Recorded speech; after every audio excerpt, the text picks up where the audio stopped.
I'm not the only one who saw that, right? Just wait a little bit. Go, we'll catch up, Harry. Hold on. Oh, all right. Yeah, I saw that too. There's something different about Harry. I've noticed it ever since he bonded back with that book. But this time it looks like it's gotten worse. I wanted to actually ask you about this. Are you okay with all of this, the whole luck thing? No, I'm not.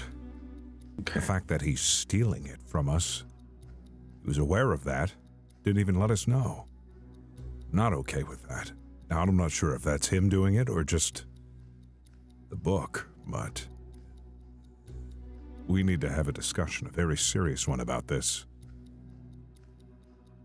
Yeah.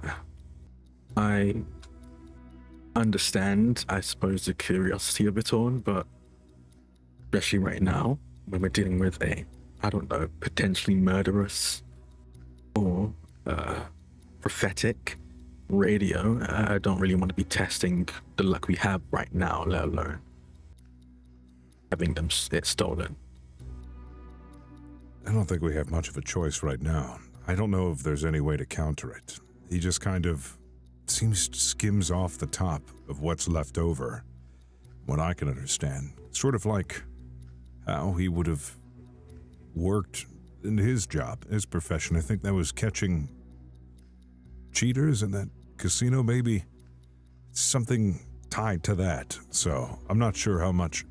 I don't think can siphon away too much, just enough for him to get by.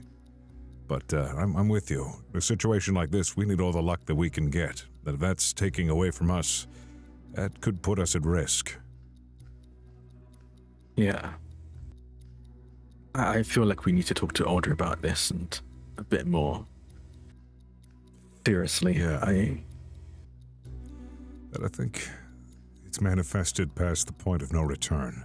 That there's a connection Harry has with that book now that's going to, well, I'm not sure if we can get that book away from him anymore. I think there's some sort of pact now. You saw what happened. Yeah. The dice. They're stuck in there. And he seemed pretty panicked when the book wasn't in his hands. That does not seem normal. No, it's like his life depended on it. But at that point, I don't think his life did depend on it, but it sure must have felt like it did. But now I'm not so sure. Take the book away now. Then there might actually be a consequence. This is all speculation. But let's catch up to Harry before he's too far gone. Yeah, but we definitely need to talk to Audrey about this. This is becoming really.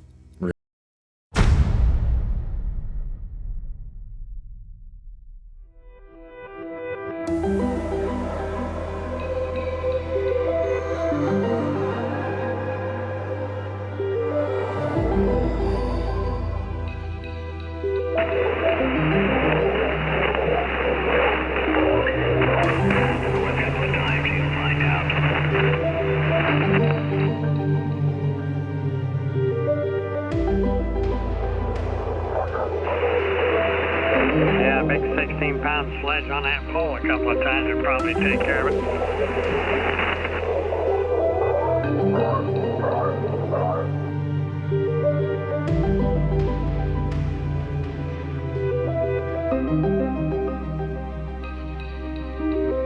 You guys moved?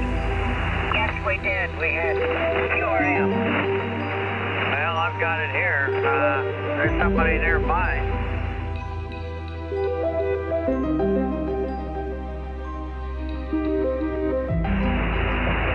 If they ever found out. Well, now I reckon I ought to tell you a story about a little office that handles things nobody else will. You know, the supernatural, super unnatural, hauntings, hexes. The whole list is rather long, and we don't have near enough daylight for that. What you need to know is this. Ain't no script here. We make it up as we go. Music, sounds, etc. It's all produced for you live, like magic. And it being a scary story and all, I'm assuming it will have all the things scary stories do. But I'm just guessing here, because of it being improvised and all. Alls I know is with this cast, well, it's probably gonna be brutal, violent, and have enough moral decay to make our therapists quit. You got one of those, right? Good. So use your brain, okay? It's gonna be scary, strange, and dumb as hell. Oh, off you.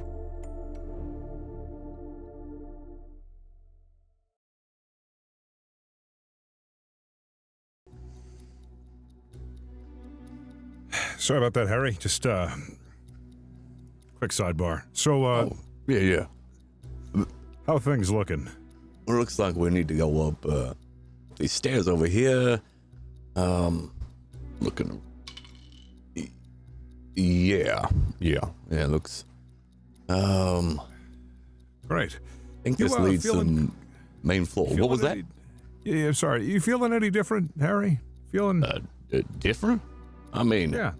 I'm terribly keen on, being in a You actually looks feel like a- great, Harry. bunker, but I mean, other than that, I feel fine. Just fine?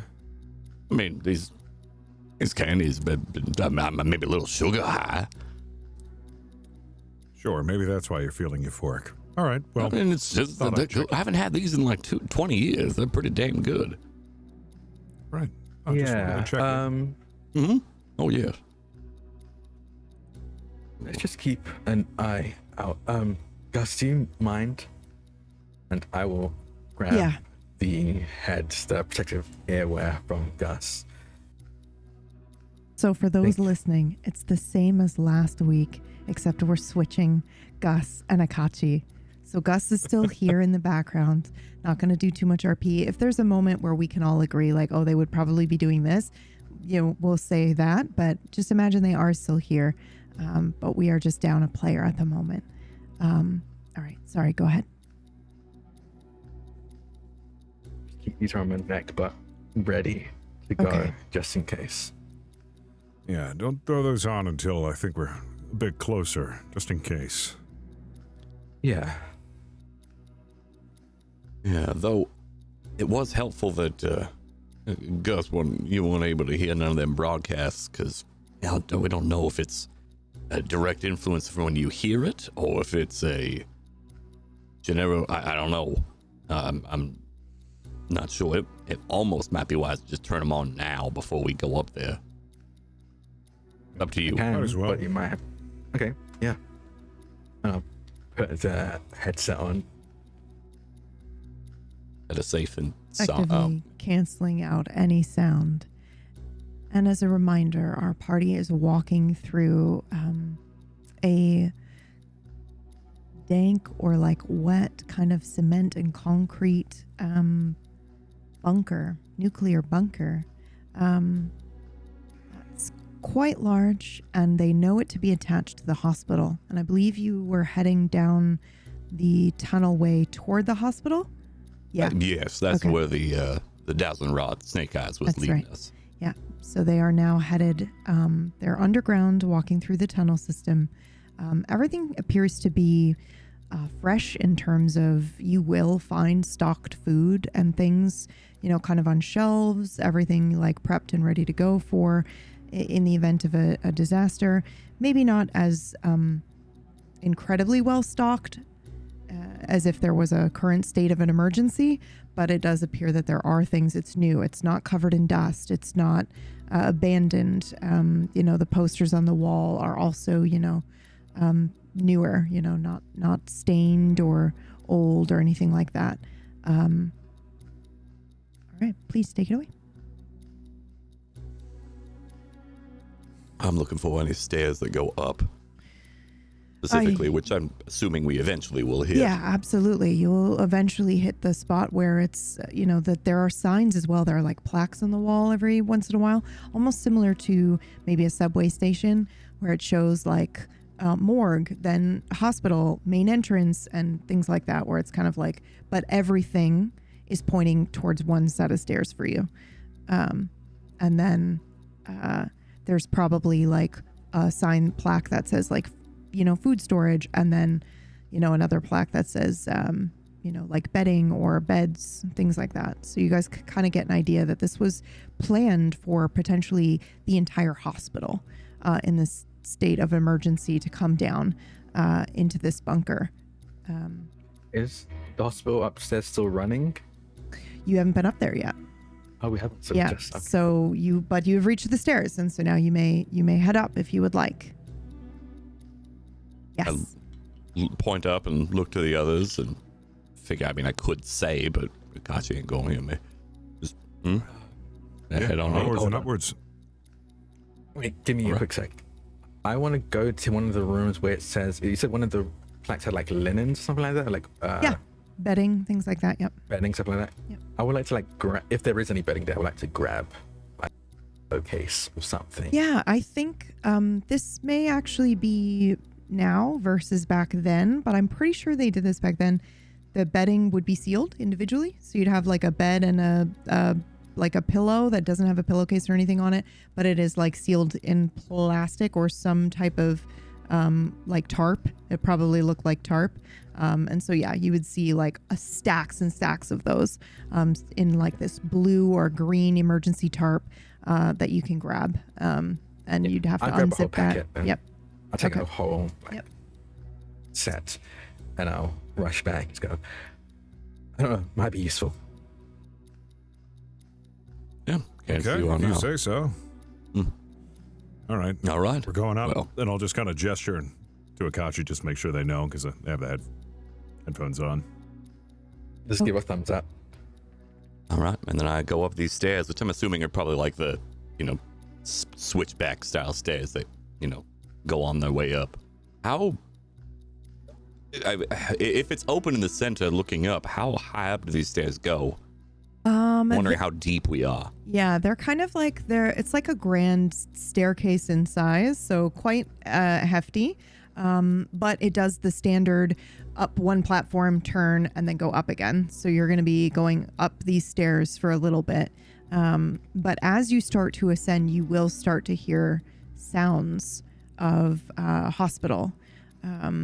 You're going to hear people talking or murmuring, things like that. Maybe some beeping, maybe electronics, things like that.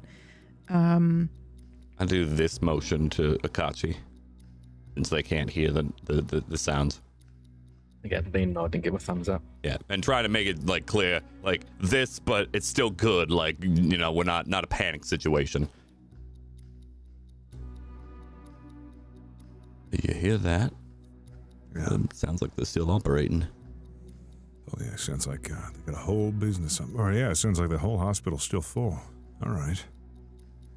Well, we need to keep in mind of that broadcast. They would have heard it more than likely, and would have thought that we're the ones. They might think that we're these invaders, these imitators.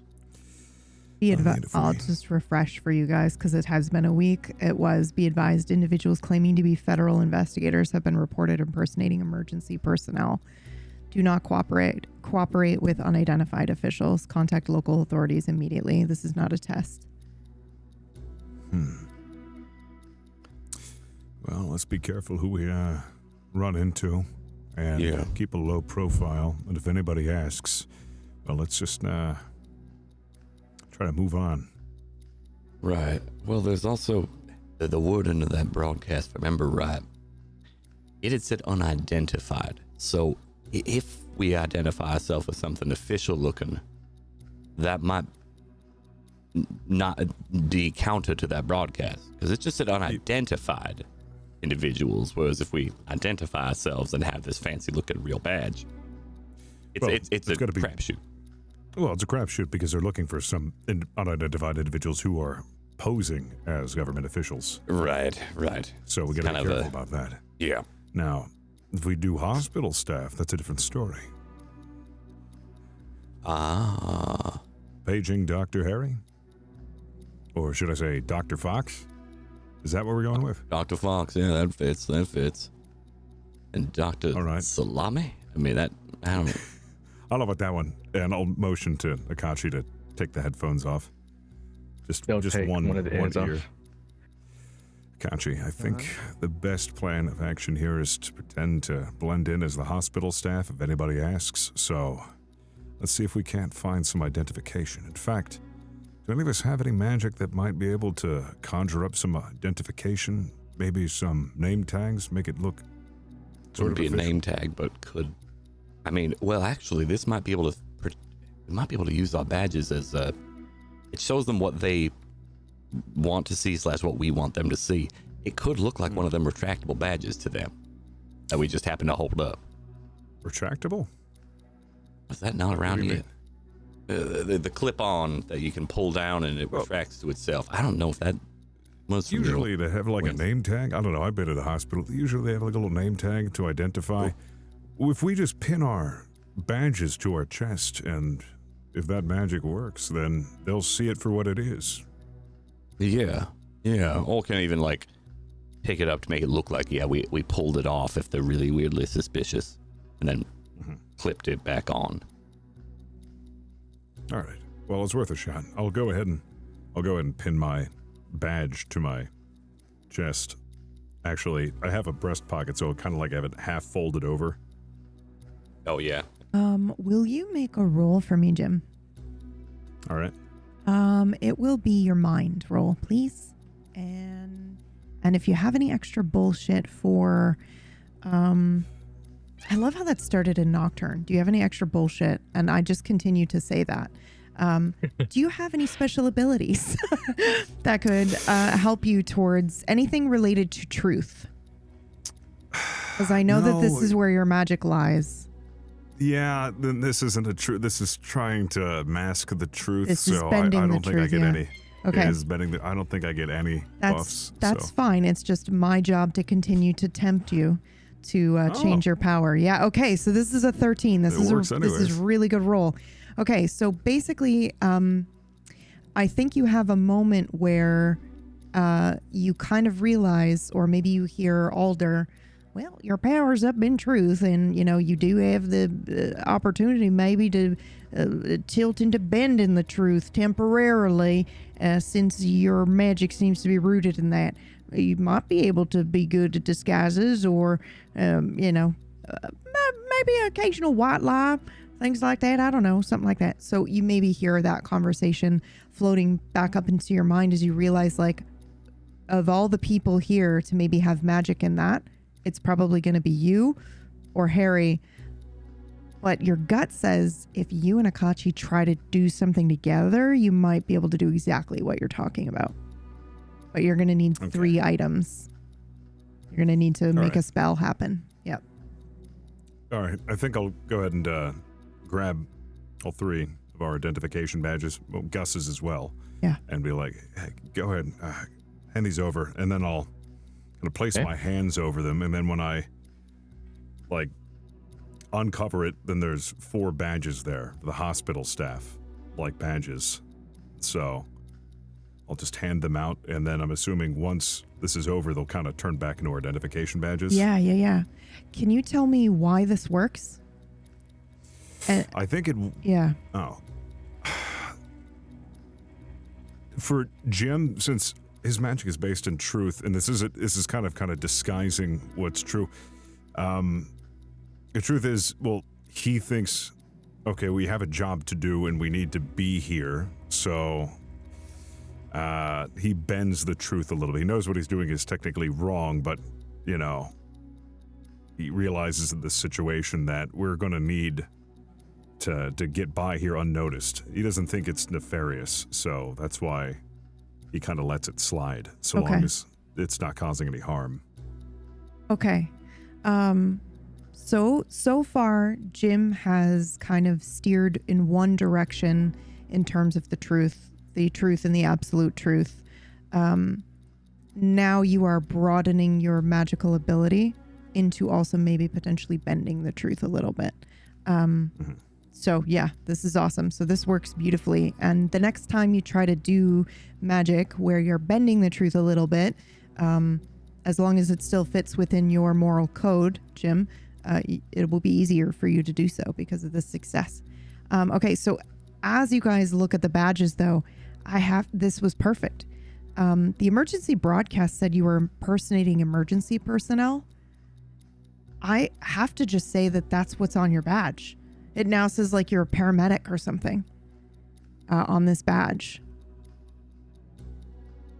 It's like, well, yeah. I think that helps with the truth too. Is like that's what the broadcast says. Yeah. So I use that truth. It's like, well, we have to go along with it, but it's better than not having anything. Yeah, but the difference is the emergency broadcast did say you were claiming to be federal investigators while impersonating this emergency personnel. So maybe don't do that part and you'll be good. Yeah. All right. Looks convincing enough. Damn, Don't ask me in medical terms. I know none. Is this gonna change how they perceive us as well? Because we don't look like we're in paramedic garb from the 50s. Oh, he rolled a 13. I think this is the first time we see Jim cast like an illusory spell, where you guys can just now look like you're in a hospital paramedic thing, and you've got like he used the badges as the spell component, but not to change just the badge. I think you guys definitely now look like you're, and you've got regular hospital name identification or whatever it was that you would have. It's not just your badge. So, sorry. All right. No, Yeah. That's also why I was specifying. Yeah, for sure. So we kind of clip it on, and then immediately we can see that we look like hospital staff from the 50s. Depending upon each name tag, is kind of dependent upon what props we have. Like, Oh my God, is Akachi in a candy striper uniform? Oh my God. Was that the 50s? Sorry, I'm trying to think, what was the 50s? Hold on, I'm looking it up. Yeah, there wouldn't have been in the 50s, there would not be a hospital uniforms. woman paramedic. Oh, who cares? No, I know. It's more like, but what would that? So I'm just wondering what the outfit would be because of that, because there wouldn't have been a standard for a paramedic. That's not me trying to actually it away. That's more. Yeah, I think then it would be a be candy striper or something. That's more what I'm getting at. Yeah, I think it would be something like this.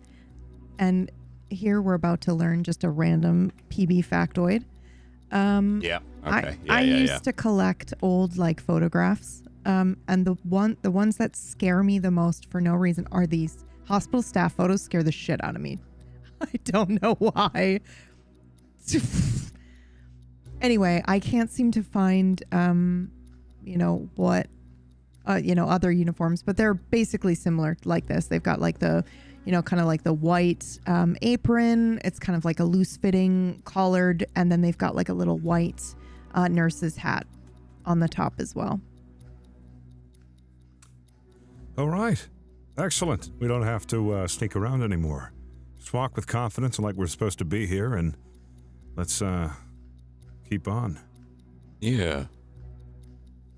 How does I hold up the dowsing rod, seeing if it got any illusion of any kind, or if it still just looks like a dowsing rod? I'm like, I don't know if I should be walking around. Oh, I think that looks the same. Two of those tongue depressors. It looks like tongue depressors. I mean, you rolled a 13. If you would like to say that they're two tongue depressors, I'm fine with that. I was like, why are you doing that? Just doctor stuff. Don't worry about it. You won't understand. Don't worry. This is the normal things that you do with tongue depressors. You just hold them out in front of you. Yeah. Okay. Yeah. It's more just I'll probably clip it to my belt and then occasionally like angle it to see like is it aimed the right way still more than I will just walk around with tongue depressors or. It's like a weird stethoscope that you're holding up to air, just kind of like doctor things. Where is it? Doctor things. Don't mind me. It's a new technique. Listening for sickness. Probably get away with that in the 50s. We're like, okay, doc. Oh, gee. Also, before we navigate away from it too much, this is like that 13 in the disguise and the illusion magic was, a very big success. Does this look like anything? What does Jim's magic look like as he's casting this? It's not showy. It just kind of happens, There's no sparkles. There's no flashes of light. It just. Yeah. Okay. Kind of happens. All right. Kind of like this is the way it is, and it's always been this way, so you wouldn't notice. Yeah. Truthfully, that's very gutter magic-y, where it's, the only showiness is usually like if you're like lighting a fire, then maybe it turns blue for a second, but it's pretty mundane in the way that it looks anyway. Okay, cool. So you guys are fully disguised. Are you heading upstairs now? Yeah, I think we would be okay. Yeah. All right. So as you're, I think you go up three flights of stairs. So landing, and then it's very clear you're about to hit the main doors. There's the main kind of like big double door push entrance that you guys will be heading up to. You stop, you listen. As you're going up the 3 flights of stairs, you can look out the window because eventually you're going to see a window, probably on the third flight. And you can kind of tell, you can see like the parking lot. It's nearly empty. There's maybe a couple cars scattered across there. And then you head up, and when I'm imagining you listen and wait for when there's maybe not a lot of dialogue happening, and then you both, or the 4 of you, I guess, push out into the hospital. It's a squat 3-story building, which you can gauge once you're out on the main floor. You'll immediately see like an elevator with the 3 levels above you. So that's 3 above you, 3 including the one you're on now, not including where you just were, or the morgue. And it's built in the late 40s. I don't know if any of you would be able to tell by the build structure, the building. Jim might be able to tell, kind of be familiar with that. But there was a newer wing that was added kind of a few years ago. You can see that as well. And then at this hour, most of the lights are off, leaving only the nurse's station, emergency entrance, and then a few patient rooms are glowing against the dark. The halls are quiet, except for the occasional squeak of a cart, maybe the hum of the fluorescent lights as well. And then, the distant clanking of pipes and things somewhere below the building where you just came from. Behind us, where we just came through, what does the signage fall down to the bunker? Probably would say emergency. Okay. Like, I wasn't sure if you were hiding something it or like anything. that. Yeah. It might say something else that does kind of like hide the nature of what it is, but I think you would be able to tell, like, that's only being hidden so people don't panic. Yeah, yeah, not hidden. If there's an emergency, you can easily find it. Yeah, sort of thing. Okay. Yeah. Like emergency something only, maybe. Mm-hmm. Okay. Well, Which look way down are we to the going? dowsing rod, aim it, and Yeah. kind of find a rough direction. Yeah, absolutely. Make another roll for me for this session, Harry, for that. Also, don't forget you have that that special thing once per session, right? Where you roll, somebody rolls, and then can use it later. Was that not you, Harry? Is that you, Akachi? I don't think that's me, And is it Akachi or is it Akena? Nice. Okay, perfect. It's Akachi. Do I have you muted? Hold on. Are you muted? You sure are. Hello. My God. There you are. Okay. Hopefully you Okay. didn't have anything to All right. say earlier. Yeah. No, I didn't. Didn't hear, So, we didn't hear you. Those noise canceling headphones are really good. Right, it was all just full A little feedback too there. good. Yeah. Okay. So, yes. So it was you, Akachi. Sorry, doing the roll. And then Yes. go ahead and make the roll for me, Harry. Yes, any shift on this? No. Okay. Actually, you do have that 10 shift from your book now, right? Oh, yeah, that's true. You still have your book with you. You basically yes. have a permanent 10 shift on weird magic shit with the book. Yeah, so I probably, maybe even unconsciously then with that in mind, like, while I'm moving the dowsing rod, kind of have my hand just on the book, resting there. Yeah. Not necessarily, like, looking or actively trying to use it, but maybe he's I don't know if comfort's the right word, but Comfort. It is you actively using it though. yeah, Just yeah. to be clear. Not like, Okay, I'm not okay. opening But it and, you're like, not okay, yeah. like- Just so you know physically in your feeling, you're pulling from the book when you Yeah, use it. Okay, yes, yes. Also, just to let you know, you do feel like you're 20 years old. You feel pretty spry and good. You feel really good physically and stuff since doing this. Well, hey, the book wants me to stay alive. Might as well make me feel better. Okay. That's a 20. or 20. 55. Well, that beats my 42. Okay, so you will follow the dowsing rod, stethoscope, tongue depressors, all the way to the elevator, and then you will also follow them down to the morgue. I'm gonna ask that you guys roll a one person can roll something to be stealthy about it. It's kind of for the whole group. It's just going to be a flat D100. Unless you guys have extra bullshit. Actually, you know, we can do a 10 shift because you guys are in disguise. Yeah, I was about to say, Yep. we're Yep. pretty well disguised. Yep. Well, if one of I y'all will want to take do that, that, since yeah. I'm take a little can do focus. Yep, go for it. A flat, but then we'll We'll subtract do 10. body. Yep, we'll do a body roll Oh, then. body, okay. Yep. And then flat would work too, but we don't know what our mark is unless I'll make the mark. Okay. Woo! Oh, wait. That's still me. That's still you. I was like, wow, a 20 again? I don't know. I can roll. Hold on. Yep. It's a 10 shift. Yeah. Or 4. Or Holy shit. Okay. What does this look like? Do you want it to be magical? Or do you want it to be like you guys are just working really well together? You're hearing something, somebody holds up a hand? Because I feel like while it's easy to just say it's magic, I think it would be really cool if we saw Jim's, war experience here, his military experience kicking in as like you guys are like walking down the hallway, you hear a squeaking cart, he holds up a hand, everybody just waits for a second, then the cart goes by, and then you guys move on and move forward.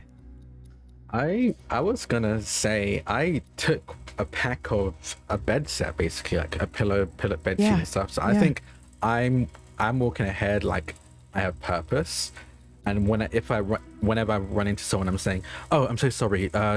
Mrs. Smith over in room 304 needed these blankets. We're just heading over there right now." And I just Nice. walk Okay. past them before they Yeah. even get a chance to Yeah. question it. Yeah.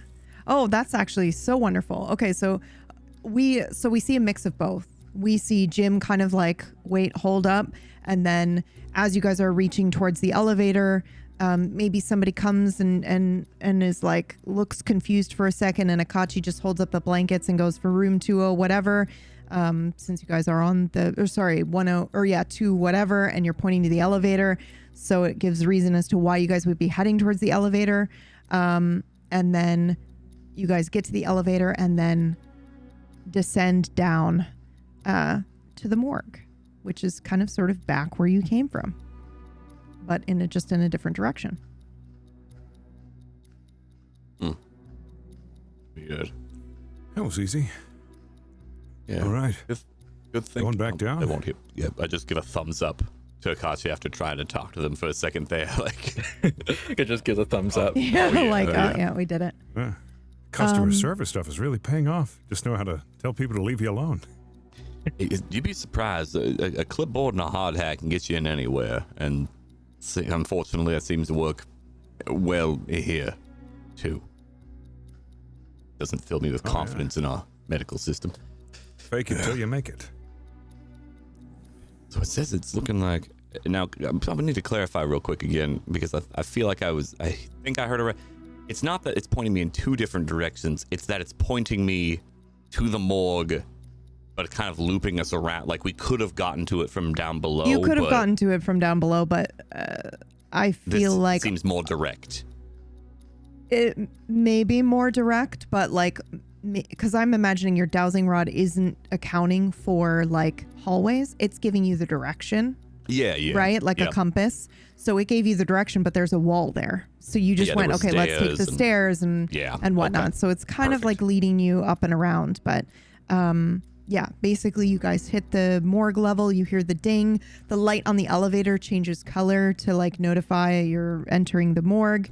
The elevator doors open and you step out onto the floor. The morgue sits in the hospital basement near the boiler room and laundry facilities. So you're hearing a lot of the sounds of the late night laundry as that's going. And it is tucked away behind a set of heavy double doors. Inside, when you guys go inside the morgue, you're going to see obviously rows of steel refrigeration drawers line one wall, and the lights again are those harsh fluorescent lights. And then there are several metal examination tables that occupy the center of the room. And obviously there's the smell. You can smell it immediately. Formaldehyde. Formaldehyde. Yeah. However, the air is really cool. It's very, very cold in here. And it's unnaturally still and quiet. And then, of course, you hear the faint hum of, refrigeration units and, the occasional groan of old pipes. I would have done apologies to jump back like a minute or less. Yeah, sure. I would have had us go up to whatever floor Catsi had said first before going down the basement. Just to hit the button, had it go to that floor. Okay, ding, and then go down to the not morgue. actually get out. Yep. Okay. So I just wanted it to show if they're looking at it, it goes ping to the second floor, and then we go down. That's small really detail, good. But I would have wanted to have done that. No, that's perfect. Makes I'd sense. say that's why you did it, with that 4. That's part of that 4. And not being seen is that Harry did that. And that's great because we get to see at least everyone who's here. We see a moment with Jim using his military experience. We see Catsi quick on their feet in terms of the blanket, and then Harry also being quick. So we see something from each of them. But however, you are now in the morgue. What do you do? Ooh. That's a strong sample. It really stinks here. Yeah, it's a familiar smell. Yeah. All right, well, let's not be in here any longer than we have to. No. Oh, let's see. And I'm now kind of doing the circle sweep with my rod just to see where maybe this is pointing. You had said there were some big metal doors, and that's where my initial That's where you entered in from, the big metal doors. Yeah. From the okay, yeah. There you enter into the morgue. You have rows of the, slabs and things. Pointing at these slabs, saying, did someone shove this broadcast, the device, into one of these slabs? Yep. So your dowsing rod will kind of, does it hit a moment where it's like success? Yeah, so when it does, it shows snake eyes when it is pointed directly at the thing. It doesn't say distance, but if I am close enough, that's usually where it will it did that right at the morgue when you entered into the morgue. So it would imply it's somewhere in this room. Okay. But I think we had talked about your rod not being like it can't homing pinpoint missile. Yeah. Perfectly if it's within a 15-foot space or 20-foot space or something. Okay, yeah. So then I see that and it's somewhere in here, and then I put it away. All right. I kind of do this to Catsi. Let's see if I can pinpoint exactly where it is. Yeah. Led you to the room. Do your stuff. I'm going to take the paper clip that I had, and I'm going to rub a magnet over it so it magnetizes the paper clip, and then I'm going to put it on the tip of my finger and see, since this is electromagnetic frequency, that's what the radio uses, it'll point to where that source is. If you're doing magic of some kind, and I start to notice that, since Alda's always said 3s, I pull up that frequency meter for you. Wait, for fucking real? Is that real, Fist? Yeah. Holy Radios shit, use that's electromagnetic awesome. frequency. Well, I didn't know you could do that with a paperclip. That's so cool. I didn't know that. Oh my god. Cool. You can have a 10 shift on your next roll, or you just spank it. That's incredible. I love that. Okay. Well, if you're not using magic, it's up to you, but I do pull out the frequency meter, kind of motion it to you if you want it. Yeah, I'll use all the help that I can get. Yeah. What would you like me to roll? You can just do mind if you'd like. Especially because it's 10 shift if you'd like, yeah. Well, it'd be 15 if you're using the extra item. Okay, we'll do a 15 then. 15 shift. Nice. Nice, because that shift. Okay, so let's see here. And how does this work exactly? It's like pointing you, or you'll feel it, or... So basically it'll point in the direction of wherever the electromagnetic frequency is coming from. So wherever that source is, it'll point towards, like a compass. Okay. Then it's basically the dowsing rod, but a little bit more particular for this specific item. It does point to one of the like slab doors. Okay. Which is closed at the moment. I see. I'm gonna go ahead and motion to Akachi to open the door, since they have the hearing protection. Oh, yeah. You want me to open the door? Yeah. To where bodies are... Okay. I plug my ears. The off chance. I'm also gonna plug my ears. And then to Gus, like... Okay, if anything jumps out at me, I don't know, shoot it, and I'll walk over to the drawer. I nod and smile because I totally heard that. And pull it open. I'm trying to think of, like, it's like this big metal latch, right? In the morgue, usually, right? Yeah. So you're like, you hear this huge, loud, like clanking sound as Akachi, because they're very strong. So we probably see that also, as they're able to kind of like, pull the lever down, open it. We hear this, and then the squeak of the metal as they open the door, and you will see a small, what looks to be radio. I think I'm about to say something, and then turn and go and point at the drawer, and then I think I'll start reaching inside. Okay. Very slowly. I'm just looking for any sign of life from this machine as I slowly move my hands towards it. Okay. So as you're doing this, it's also really dark in here. I'm assuming nobody turned the lights on. I have my gems. You do have your gems. Would you like to send one towards Akachi? Yeah. Okay. I think I would maybe whenever Catsi looks over at me, like at us or something, like after that would be like I'd like motion my pocket when the gems would float up over. and then like Yeah, because Akachi can make the shape of a radio out, but really can't see any details. But as soon as Harry sends this light over, and now Drek, I know you were away, so some of the crazy magic that Harry did last week was he actually created 3 floating lights that are green and misty, similar in the magic of the book. So like emeralds that you would find in a slot machine specifically. Yeah, and so it's kind of like floating in the air, and it kind of floats over by your shoulder. And previously Jim had waved it away, saying, "I don't want it." But this like light, 5 cigarettes. Yeah, this like light comes over your shoulder and will illuminate a tabletop radio model from presumably the 40s. I don't know if you would be able to identify it. I know you deal a lot with electronics and things. Okay. But for those listening, it's housed in a polished walnut style. It's got rounded corners, the cloth speaker grill, and there are warm amber dials that stretch across the front with some glass and some gold lettering. While you've got 2 large bakelite knobs that sit on either side.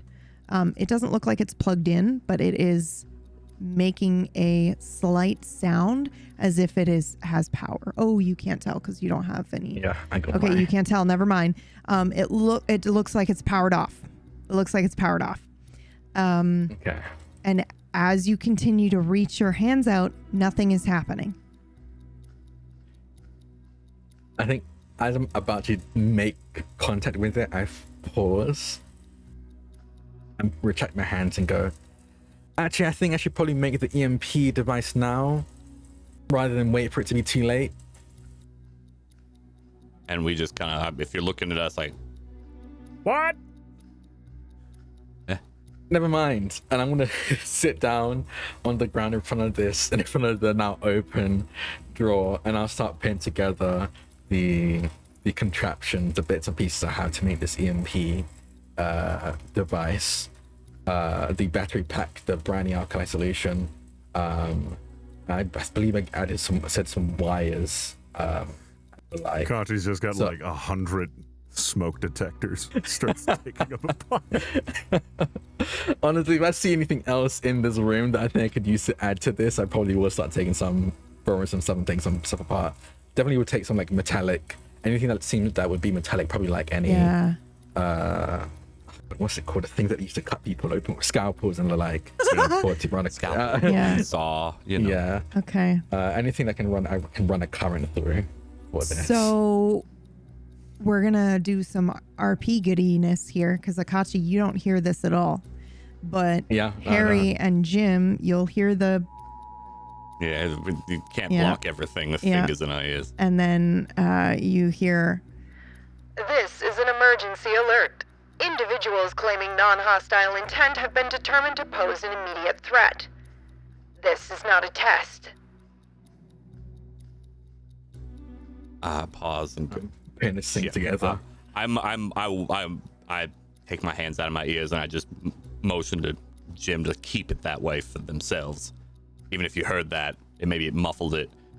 I move over and tap on Akachi. Shouldn't make it. I stop and go, what's the only thing? Well, what I've been using for notes anyway. I open my book up, pull out a pen, and I write what that broadcast said. Because you would have heard me just an hour ago last week when I had said out loud to this broadcast, "We are not here to harm you. We are not hostile." And I write that down again and go, "We claimed this. It clearly thinks otherwise. I don't know what you're doing, but it thinks it's a threat. You should probably stop." Now, this is all written down since you can't hear me. Okay. Yeah, I can stop, but if things go wrong, I don't know how quickly I can fix it. This No is an hostile emergency. Statements regarding peaceful intentions have been found to be inaccurate. Exercise caution. And then I write that down and show you. Radio, I'll stop making it, and I'll start putting the bits and pieces back. I'll put a scalpel back where I took it from. Are we okay? And I'll turn to Harry. Are we okay? make a roll for me, Akachi. Okay. Just a flat What would this D100. be? D100. You're just trying to beat mine here. Oof, 31. This is an emergency. Individuals with a history of deception should be assumed deceptive until proven otherwise. This is not a test. Whenever this is said, I am writing it down to show you so that you can see it. So just assume that. Takes a moment. Yep. Or maybe even got how long of a pause there is between just being like after 30 seconds. Well, I don't know. I've never spoken to a ranger before. What do I do?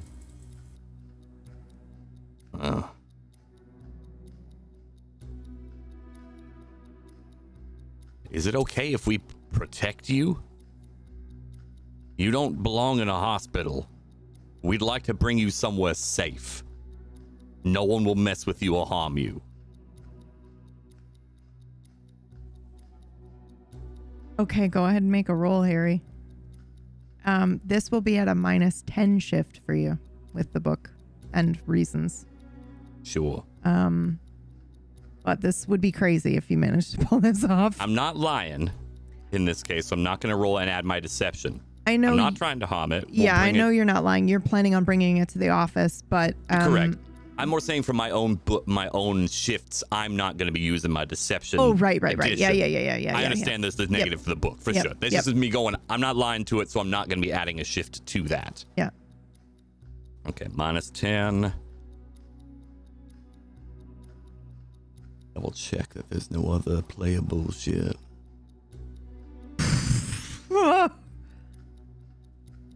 No, I don't believe this hinges on chance. Oh,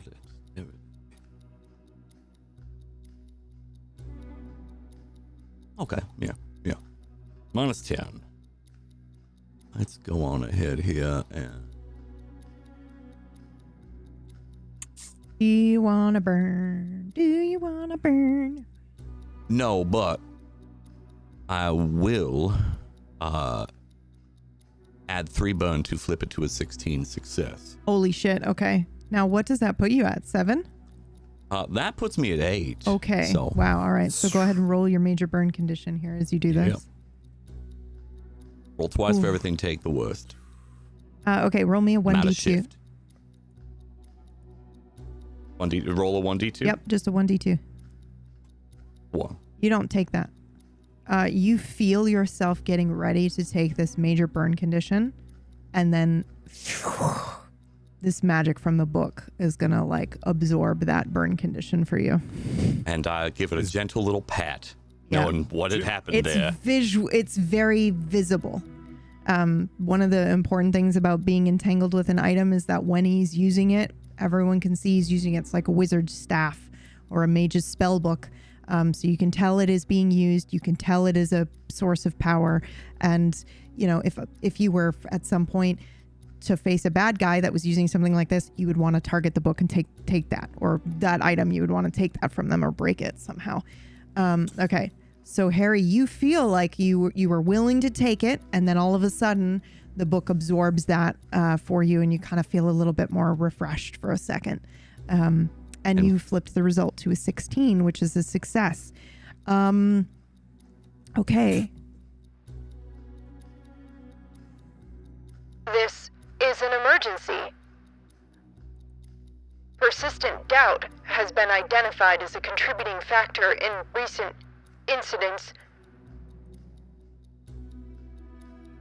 Subjects experiencing uncertainty are advised to trust their first instinct.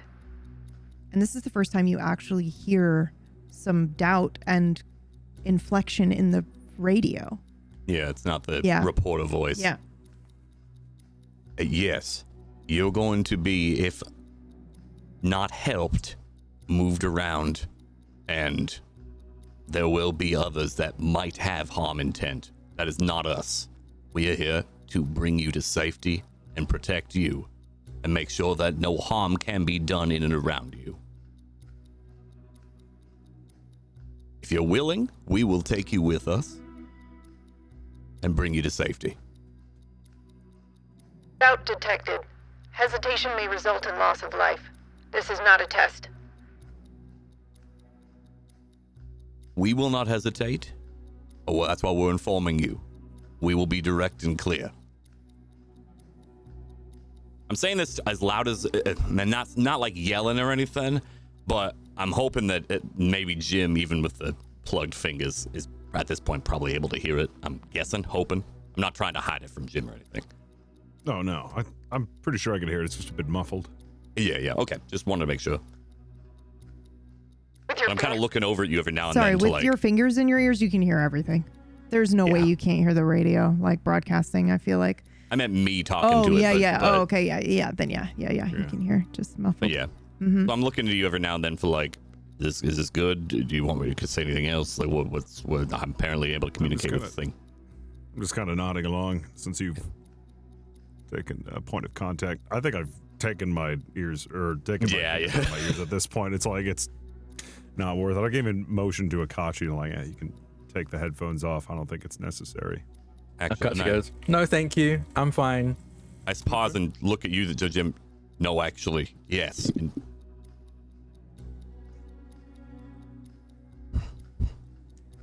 If I die, I will haunt you. As you should. Not out of the realm of possibility in this world. You take them off? Yeah, I'll take them off. I go, there's the doubt. We've removed any doubt. Emergency alert. Unauthorized movement has been reported within the Marrow Creek Memorial Hospital morgue. Personnel are advised not to approach. There we go. Thank you. You begin to hear banging in one of the morgue doors. Jim, would you mind holding that shut? I mean, it's shut. It's like latched, right? Right. Yeah. But more of a... In the morgue. Oh, What are those I'm called? making sure that... It's not the slab. What is it called? Sorry. I know you're talking about the way they put the bodies in. Yeah, where they put the bodies in. Yep, you're beginning to hear some banging from inside. Yeah. One of those. Yep. Maybe make sure that doesn't open, Jim. Oh, Jim's gonna pull his gun out and... That's fair. Thank you. I say to the right radio. towards that gun. Body drawers right or towards that. mortuary coolers is what they refer Body to as. drawer. Well, Okay, that's body Yeah, I'm gonna drawer, point it okay. right at that body drawer that's Mortuary cooler. Hey, okay. Okay, Yeah, yep. thank you. That's banging, See? yep. Okay. It asks people to stay away because we have removed the doubt that we have toward it. That was us taking the headset off. You see what I was going with there? Thank Not you. a fan, but okay. Pillowcase. The pillowcase. We will put you in the pillowcase so we can get out of here with you, not cause suspicion. We ask that you do not broadcast anything while we're doing it, otherwise that will draw people to you again. Make another roll for me. Cool. This can just be still flat. minus- Yeah, this Okay, can just be flat. Yeah. 46. 46. Okay. And I'm still letting that 16 hold over in terms of persuasion for this thing, but there are some other factors at play. Emergency alert. The dead have become difficult to distinguish from the living. Exercise caution. And now you're going to hear a lot more banging. Okay. Roll me a D10, Drak, since you're our D10 master here. How many zombies are we going to find? Yeah. That's You Three. hear 3 more of these 4 total. Okay. body beds, mortuary coolers banging from within. Okay. You will also start to hear some groaning and like, Okay. yeah. That's weird. Maybe, yes. Now. I think it's time to go. okay. Now, Yeah. Akashi. Okay. I think it's time to go. Yep. I'll pull out the like pillowcase. Very loud, I can't go back. Pull out the pillowcase from the kind of bed set I took and wrap it around the Rager. And Ooh, okay, make a roll for me.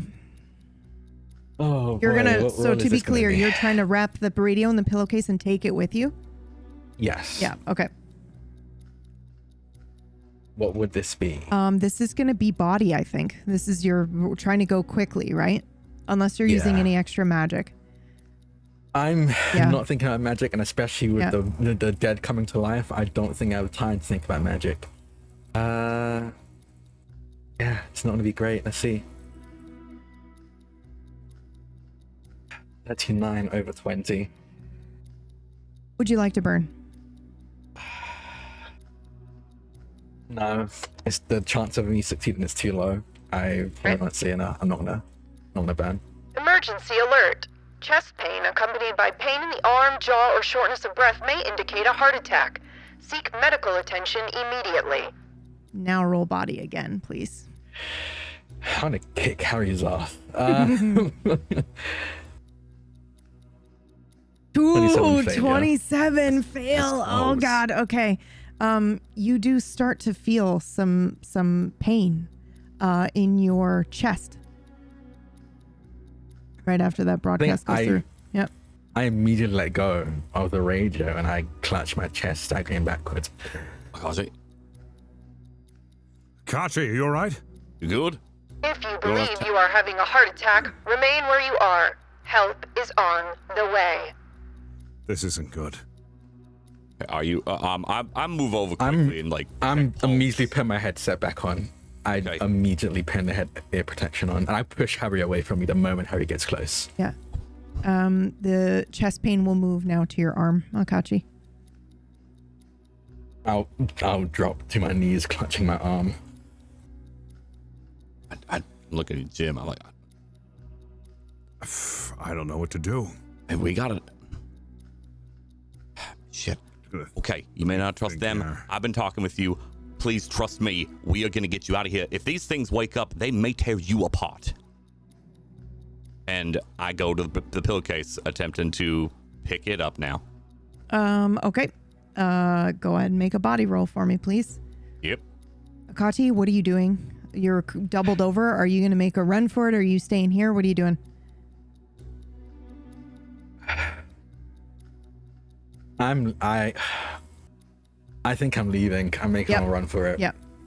Okay. Are you going to try to use the door? Yeah. Yep. I'm gonna try to use the door out of the morgue. Okay. You go ahead and make that roll for me. 10 shift if you're going to the office. Anywhere else is no shift. Harry, you rolled a 56. Would you like to burn? Yeah, but that'll be a burnout roll. So Oh I'll my just God. succeed. I'm Okay. trying to shift. I think I'm gonna go to the office. Oh my God. Okay. So wait, that put you at 8. Is Yeah, not. well, I guess the burn would be put me in 9. Put you at which 9. Is all fingers. Yeah. Yeah. Which that's Okay. a burnout roll. Okay. Yeah, that's what. Yep. Right? Yeah. Yep. Okay. Oh, I'm so nervous about this. Okay, Akachi That's 14. fair. What does this I'll look see him like? go to the office. Yep. I think as this excruciating pain is spreading from my chest, I Mm-hmm. think my arms grow numb. I think I stagger to my feet again, and I just shoulder check the door, trying to get out of here as much quickly as possible into the office. And I think I just collapse onto my arm, on a face plant basically into the office. Yeah. And try to drag myself as far away from the radio as possible. Yeah, there's like a weird moment, Jim, where you're seeing Harry grab the pillowcase and get ready to kind of throw it over the radio. Akachi is running off to your right. They just like fully shoulder check the double doors, but weirdly only one of the doors pops open and you hear a wooden banging sound as Akachi opens the door, and you see the inside of the office, and then Akachi just dive in, and then the metal door slowly shuts again, and then you're just in the morgue with Harry. Harry, you're gonna burn out to do this, which means we need you to roll. Oh my 48. God. Totally fine. Oh. You did it to yourself again, didn't you? I did. I'm Yeah. just scared of this because I feel like it's going to happen. It's got to happen at some point, right? That brings your That's- burnout margin to 96. So for That's those correct, listening, next time he does this, if he rolls a 96, 97, 98, 99, or 100, he dies. And that's it. There's no... Okay. Amazing. Okay. I mean, that's still pretty good odds, right? That's great odds. That's great odds. Okay. That's exceptional odds. All right. So what does this look like then as you grab this into the pillowcase? Because you're burning out for this, which means you succeed. So I need to tell you some information here. The doubt was not your doubt. It was its doubt. It was trying to tell you it was doubting your intentions, and that if you continued, it was going to try to defend itself and hurt you. So you're going to able to grab this pillowcase, but a pillowcase is not soundproof. So it's going to continue to broadcast. Your burnout won't stop it from doing that. So how do you wish to proceed? Yeah. I put the pillowcase over it. Nonetheless. Mm-hmm. And I go, okay. As I'm picking it up, because at this point it's just you're coming with us, whether you believe me or not. That don't change nothing. In the future, you are going to be locked behind a giant metal door never seen from again. If you don't want that to happen, coming with us is in your best interest. You're harming my friend. I don't particularly like that. And yet I'm not destroying you as a result of it. That should hopefully clear some doubt of yours. There's a little vitriol in my voice at this point after seeing that happen to Akachi. Yeah. As I am now picking it up. Still wrapped in the pillowcase. I'm not physically touching it directly because I have no idea what else that could do. Jim, are you doing anything here to assist? I think I'm, trying to grab Harry, like, we got to get out of here, like motioning towards the door as these body drawers are shaking. Get the door for me then. So I'm just kind of like, I grab the back of his coat and just kind of like start leading him out as he's holding the radio, I guess, and kind of I've got In a my gun pillowcase. out. Yeah, and I've got my gun out, just kind of like escorting him out, headed towards the door, just keeping an eye on the drawers. Okay. Harry, are you doing anything else to potentially stop the broadcast? I'm not going to try to physically stop anything because that is going to only add to its issues. I'm just trying to talk it down, like trying to convince it, like, I'm not smashing you up against the wall. Yeah. That would be the quickest way to get this to stop. Realize that. I'm not opening up those drawers and letting zombies out like you have now apparently brought into existence. We are taking you to a safe place where things of your nature are also there, safe and protected. You do not get harmed. Others do not get harmed. It is a mutually beneficial agreement.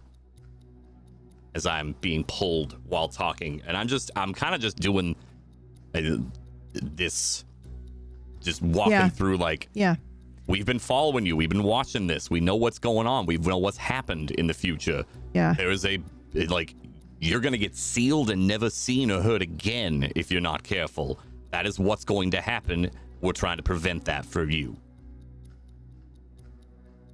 Okay. It is still then going to make the broadcast here.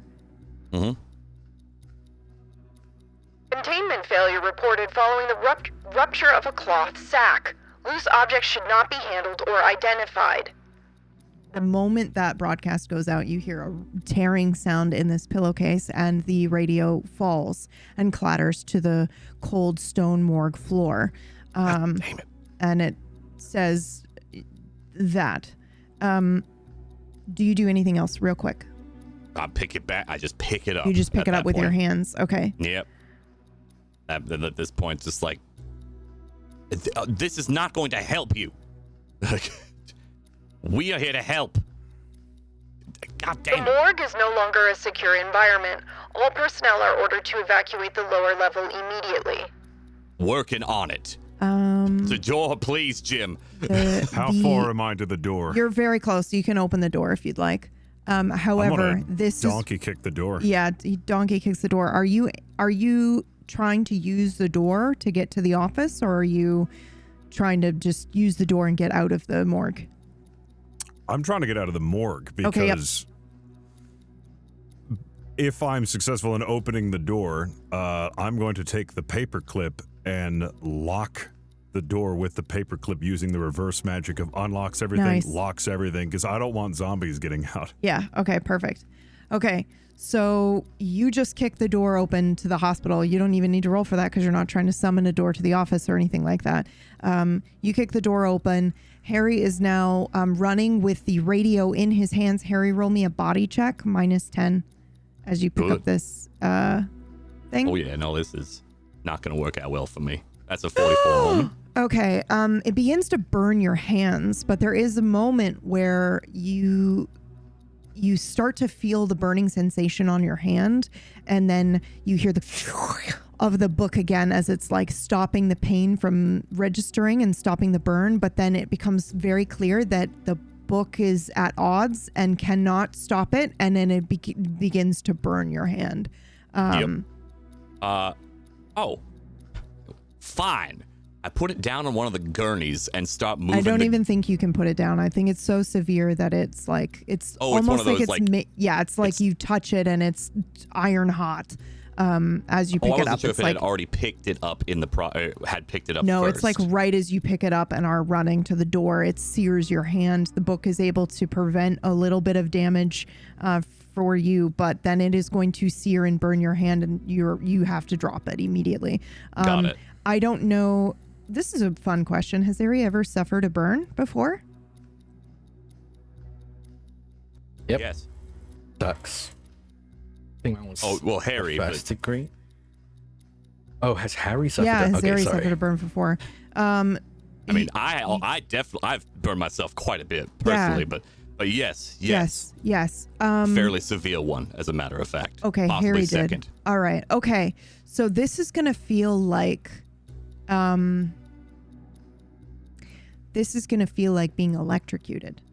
which I don't think Harry has experience with, but I'm saying that to you, Dan, because you will help me, RP this out here. In terms of you're going to smell the burning flesh. You're going to smell this weird, like, dead fish kind of like thing happening as you're holding this for just a fraction of a second.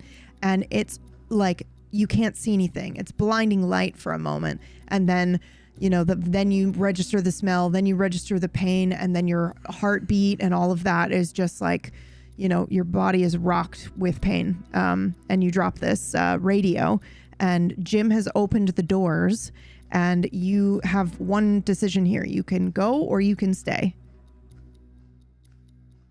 Okay. When we, it's from when we entered. So not looking around now. I'm just trying to use that brief memory of when we entered in here. There were like tables, gurneys for bodies. Yep. There were tools. There were the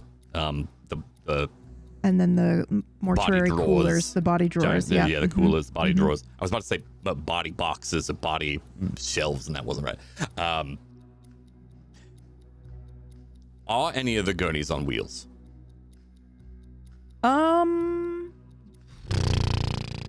Is that normal in a morgue? Yes? I was going to say yes. If you played mortuary assistant, you slide them up to that, and then they slink down, and then you pull. Yeah. We'll say there's one for tools, not for like a body, but like Sure. Yep. Okay. Maybe there is one for a body as well. Because you would have to be. Because you'd bring it up over you'd to slide, the thing. that's how you slide them in and out. It'd have to be. Yeah. So you're going to stay. So I'm going to stay. I look to Jim and go, keep me safe if you can, man. We got to get this out of here. And I run to the gurney. And my thought process is if it's one that like lowers and raises, because there's usually stacks of these body drawers, I put it to the lowest so I can just use it to push this fucking thing out the door. Yeah. Okay. But I have to run in farther to do this. Okay. Yeah. So you're going to stay. All right. You are running to a gurney. What? Okay. Make me just a flat D100 roll, Harry. 48. One of the body bed levers pops open and swings open. And you can hear like scrambling and stuff behind you as you are getting here and beginning to try to work with this gurney. So you're lowering it to the lowest level, but your goal is not to put the radio on it and take it out. Your goal is to soccer push it. Yeah, to lower it so that it has more things to push up against. That way I can push the radio with this so it doesn't like go under the wheels or get caught on anything. Okay. And Jim, what are you doing? As soon as I hear that lever open from one of the body drawers, I'm going to rush over and pop a shot in there to see if I can put it down, whatever's trying to get out. Oh, yeah. Okay. Okay. Make me a roll. Yeah. I did also yell, "Protect me!" Yeah. So I'm working on that. Like, cool zombies. What roll? Body or? I believe. Can you read the description of your gun? Pretty sure your gun uses mind. Is it a mind gun? It can be. It's just aim. using your. Yeah, it might be. You can use either one. I think with most gun weapons, you can use either body or mind, but I believe yours specifically uses your magic stat. But okay, yeah. Yep. Go for it. Okay, I'll use that. Oh boy. 94. Would you like to burn, sir, and reroll? No. Okay. I'm just gonna completely miss and just it pings everywhere. Yep. Okay. Ooh, ricochet. Don't you dare shoot me again! I swear to God. You're in a full metal room, right? Yeah. Well, concrete probably on some walls. 94. But... Okay, I'm gonna say it is ricocheting. I'm not gonna say that it hits you, Harry. Although 94 is pretty high. Roll me a 1d2, Fist. 1 is it's gonna hit Harry, and 2 is it's gonna not. Okay. Oh boy.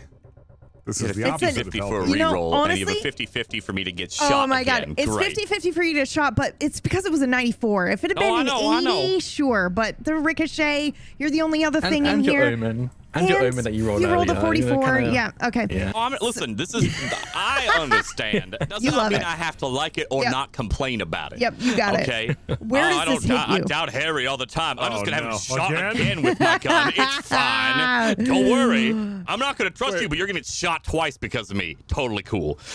All right, only the one time it was my fault, really. Yeah, Okay. let's talk to the mobsters you didn't tell us about. No, that's totally not your fault. Okay. So where do you get shot, Harry? Where does this hit you?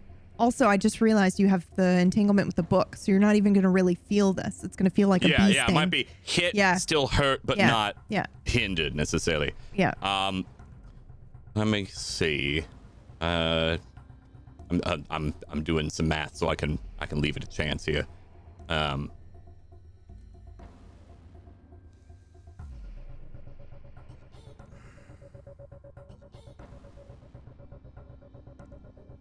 Also, Akachi, are you staying, like, we're going to switch to you in just a second. Do you have any intention of coming back, or is it like, I'm staying here Right until I now? resolve? Yep. No. Okay. Yep. Yeah. I thought so. Okay. I'm rolling a D8. Yep. Shoots me in my left arm. Okay. So you hear and the thud as it like hits your uniform or your cloth, right? Again, to you at the moment, it feels like a bee sting. Jim, you will see this bullet ricochet hit Harry in the shoulder. It's very quick. It's like, and you see him his body jerks forward. But then you see the green, misty magic come up from the book onto his arm. And you hear this, and then he doesn't seem to react. You're seeing blood trickle down from his arm, but Harry doesn't seem to really notice that he's been shot as he's scrambling to still do this. 2 points of health damage, I'd assume. Yeah, sorry, you take, roll me a 1d4. You take 2 damage from the gun, but you are going to take damage from touching the radio as well. Oh, yeah, for sure. 1. You're very lucky. 1 damage from touching the radio, I 2 know I'm from lucky. from the gun. Yep. Okay. Now, Jim, you're on the other side of the doors. Are you staying, or are you gonna go back? Are you gonna keep the door open? Are you going in? What are you doing? I mean, as of right now, I think I'm going to run over and help Harry. Firstly, because I shot him. I'm going to try to, stop the bleeding. What are you doing? We And got to get also- out of here.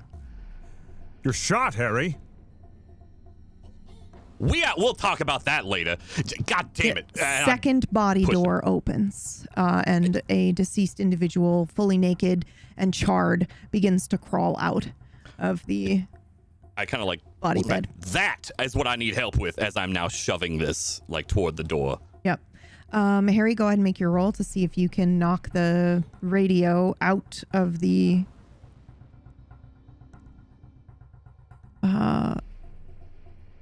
thing with the cart. Okay. Yep. Yeah. Oh, gotcha. The 'cause 44 you're was trying sort of to- that, but the 44 was getting burned. Yeah. Yeah, yep. What am I rolling? Yeah. You're rolling body, I assume, to just try to quickly. Yeah. Use your I body to wish get it it was out there. anything else, but I know, I'm it is sorry. fair. Nope, it's all right. That's a 72 failure. I'm assuming that you do I'm not struggling want because to. I was shot. Yeah, I'm assuming you do not want So to I think- burn again, right? No, I think not I- for All right. not for 1 out of 5.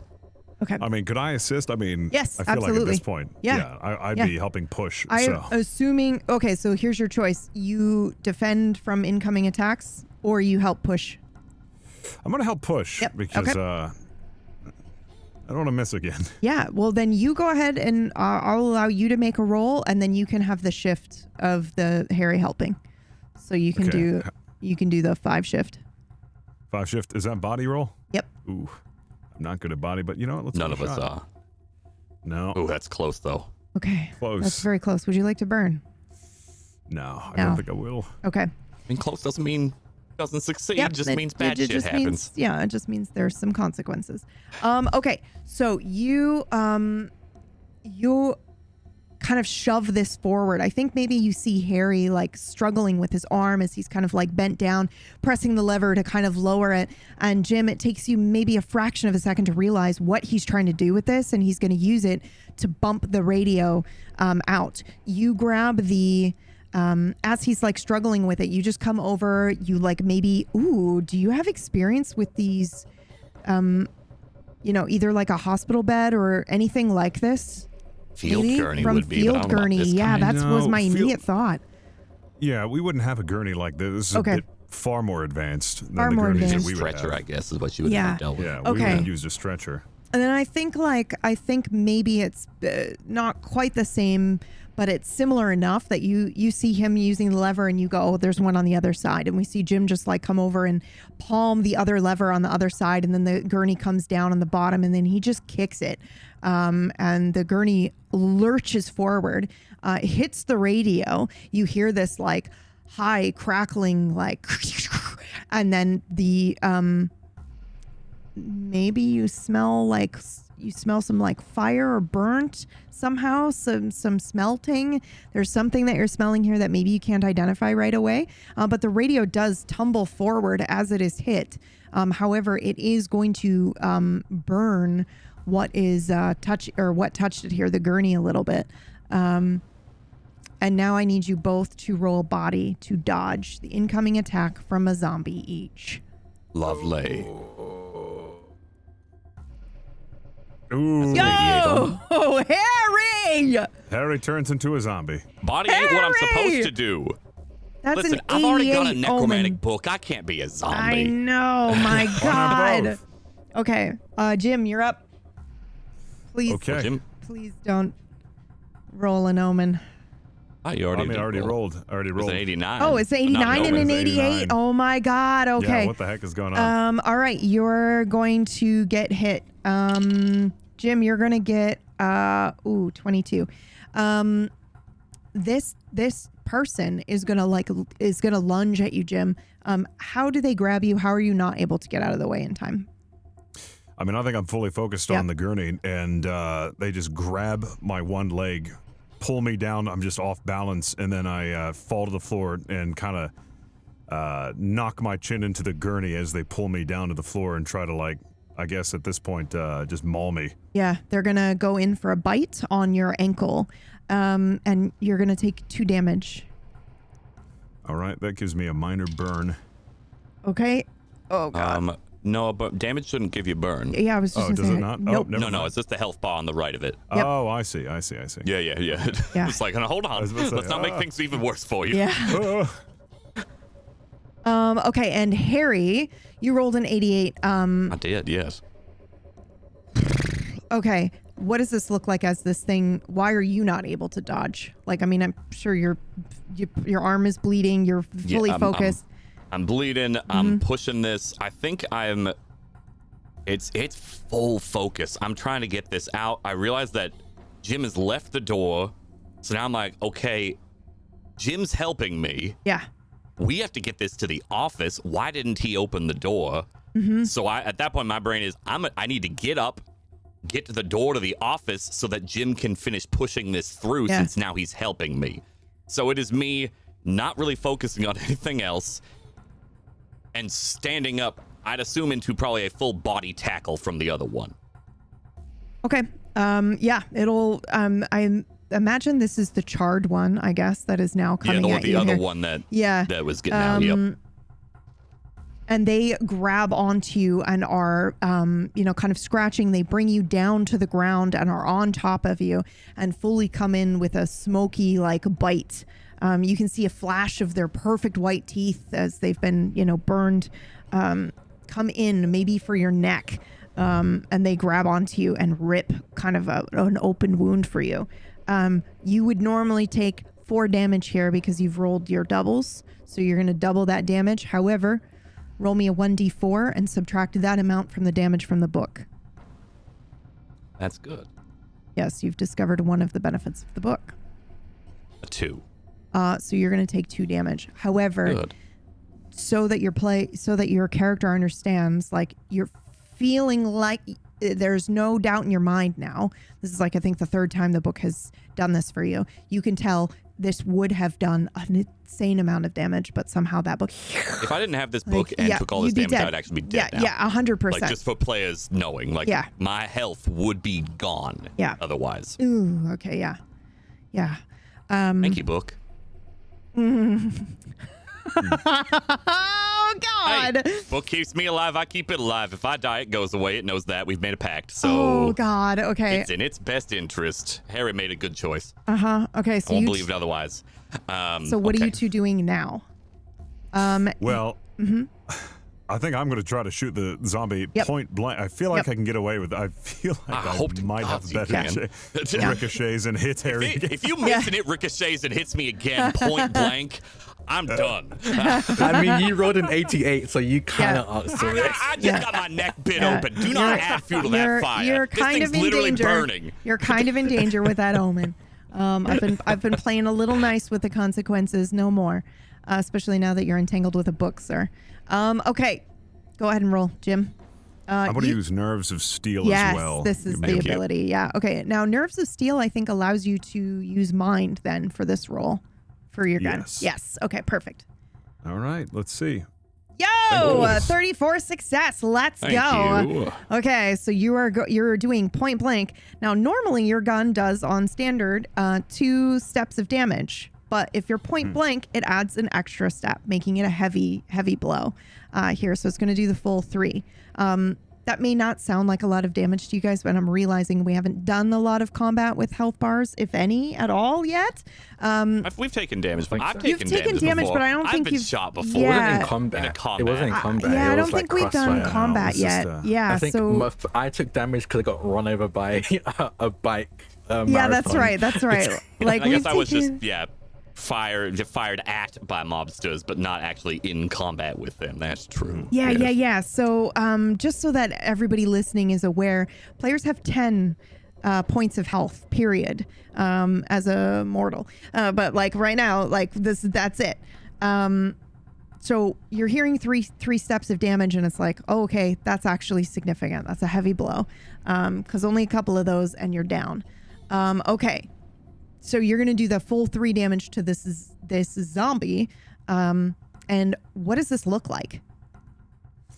Well, it looks like as the zombie pulls Jim down and begins trying to maul, he's biting his ankle. Jim's going to pull his Colt out and just point blank at the zombie's head, just pull the trigger, and then you just see brain and viscera spew out the other side of the zombie's head. Yep, absolutely. Now, you see this thing rear back and kind of jerk off of you, Jim, as you kind of, blow its brains open, you blow the skull open, but then its head is laying kind of cocked, resting on its left shoulder. Its jaw is hanging open, and then it's still moving a little bit, but struggling.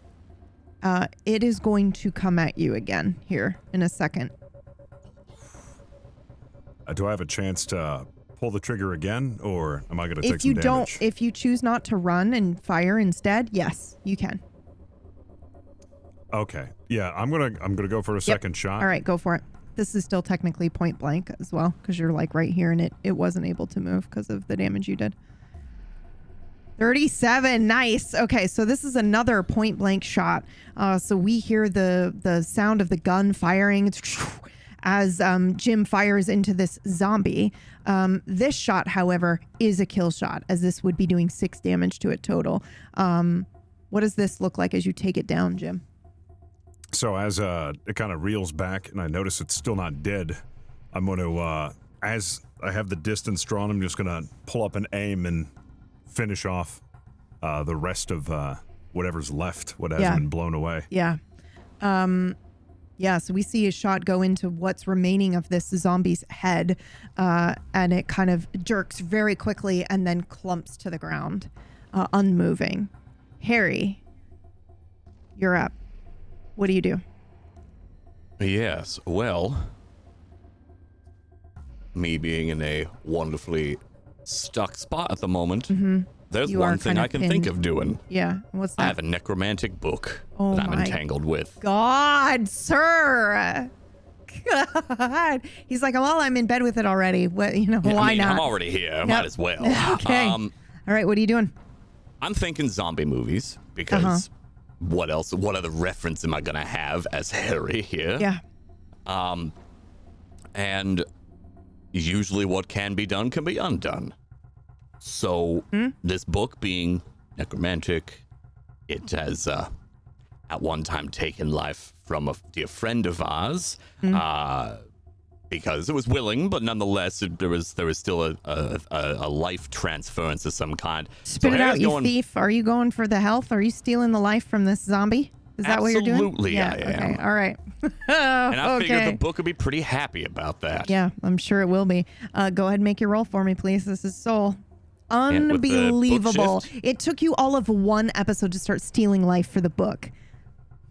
It's undead, okay? If it was anything else, I wouldn't. But this is undead. Okay. Say that for now. Yeah, for now. What's a little life and death gonna do to me? Change my mind? Yeah. That'd be weird. All right, make your soul roll. You have your 10 shift with the book. book? Yeah, Okay. because you're using the book. Okay, looking for any other bullshit, but I don't think there will be. No. No, okay. I am going to take a burn and re-roll that. Okay, go for it. That was a 62 for those listening. And he 21 re-rolls for a the re-roll. 21. Okay. Ooh, all right. So you're going to go ahead. Ooh, let me think about this. That's a 21. I'm going to say that you can go ahead and basically do a brutal hit with this book and absorb 3 points, 3 steps of damage from your opponent here. This is life-stealing siphoning here. Yep. Jeez. Okay. What does this look like, Harry? Yeah, so Because Jim's I going to end see up. it. Yeah. Yeah, absolutely. Harry kind of does, like, feels for his book, like, rubs his hand over it to grab some of that green energy that they've been siphoning between themselves, and grabs his neck with that and grabs in the same spot on the zombie to transfer it to the other way. Like, basically, I have a wound, you have that wound. So I want it to have this bite mark gouge out of its neck, and I no longer do, which puts me right back to only the injury that is on my arm. Okay. Ooh, okay. Oh, ooh. Wait. Sorry. You're stealing it to you? I am taking its healthy neck Yeah. and putting it where mine is, and the bite mark is now back in its neck. So I'm basically just swapping injuries. So you need to choose, do you get this health or does the book get the health? Oh, I see. Yeah. And do a little bit of both, or is it only one or the other? That's One or totally the fine. other. Yep. One or the other. I'll give it to the book. Yep. It's kept me alive. That Okay. feels like equal trade. Yep. So you basically I do the same motion, Yeah. but then after, I see the wound appear on it, I pull my hand down and put it down to the book. Yeah. So if anything, it does go to me, and then I'm taking it for me and giving it to the book. So it's a two-stepper. Yeah. I don't know if you have enough control over this ability yet. Like, I feel like That's this what is I'm thinking. Yeah, It's not necessarily executing that way, but desperation. it's But I think in terms of like what Jim would see, you are like struggling with this zombie on top of you. Jim, you pop to close range, and you're able to kind of like, you spin around and you see Harry laying on the ground, this zombie, this burned corpse on top of him. And then you see this book once again like light up with this green misty energy, and it envelops this zombie, and you see the zombie just start to move a little bit slower. You have done a brutal hit of 3 damage, but as we know, it has 3 left. What would you like to do, Harry, in terms of movement? Because it's going to come in for another attack here. Oh, try to push it off. Ooh, wait, So actually. you did a brutal hit, same as what Jim did. I will allow you to make the choice of either you're moving out of the way so it can't hit you with this incoming attack, or you try to make another attack here. Oh, I move out of the way. I am not okay. a fighter. You're not going to try to make another attack. Okay. Yeah, I'm moving out of the way being like, Jam? Jim. Okay. So we see you're wrestling and moving out of the way, which you are able to do, which will give you a chance to dodge this incoming attack is mechanically what's happening here, because I'm realizing now this is really our first combat. Okay. So that means it is Jim already went. It is you went stealing my life, and now it's my turn.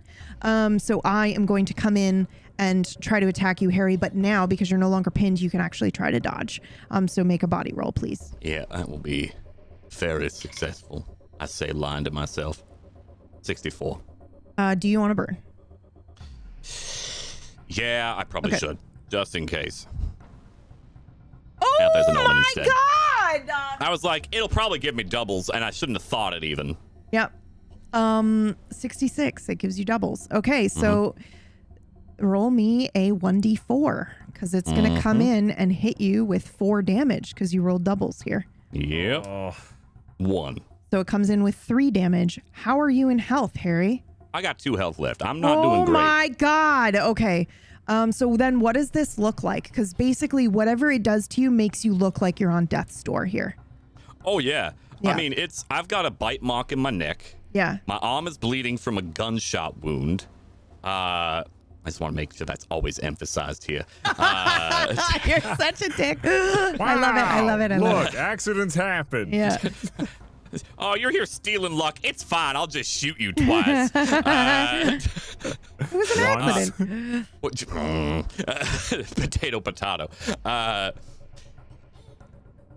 I think it's more like it doesn't get a bite off on me. However, I'm dodging back and it's now shoved me because it's like it's leaning for me. I'm leaning away and I've fallen. I clock my head into the wall.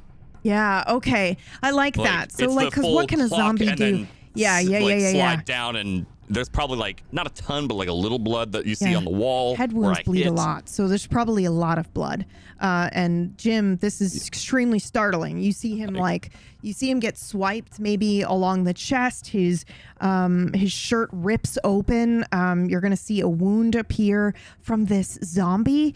And then he stumbles backward and cracks his head. It's so loud, the sound, as he, hits his head on the back and begins to kind of stumble around a little bit dazed, and then stumbles back into the metal slab doors and then slowly slides down onto the floor and is blinking slowly, unable to move. It is now your turn, Jim. Yep. I mean, at this moment, is the zombie far enough away from Harry that Jim thinks it's safe to shoot the zombie? You can try to shoot the zombie. The only reason the ricochet hit Harry is because you rolled a 90. So don't do it again. Yeah. So just don't roll a No 90 promises. and you're good. Yep. Please promise it, actually.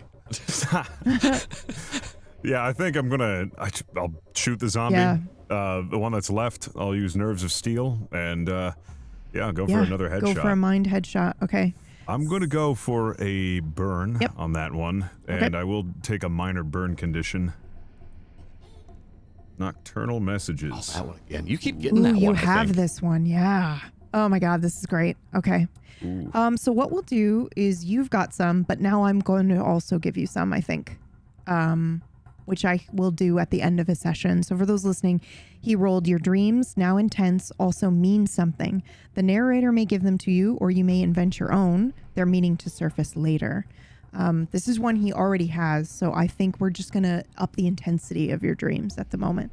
Oof. Yeah, and I might give you some, after session, before the next session, to be like, this is what you dreamt if you slept. Okay. So go ahead and make your reroll with your burn. Gotcha. Oh, look at that, 32. All right, you go ahead and so were you getting closer to this thing so that you could point blank it? Yeah, I want to make sure that because it's dark, I'm a little unnerved, and I want to make sure I don't miss because I can't afford to. So I as the zombie's about ready to lunge at Harry, I quickly get up. And I can't get up all the way because my ankle has been bit, so I just kind of take a knee and I steady my aim and I ping the zombie in the head. And another headshot. And this one is super clean, straight in the middle. And then the zombie freezes. Harry, you are stunned quite a bit. Actually, you're at 2 health. That hit on the head. I think your vision is blurry. So what you see is this zombie coming kind of toward you, arms out as if it's going to attack you again, and then it just stops moving for a second. And then your brain processes the sound and the shot, and the zombie slumps to the ground, unmoving.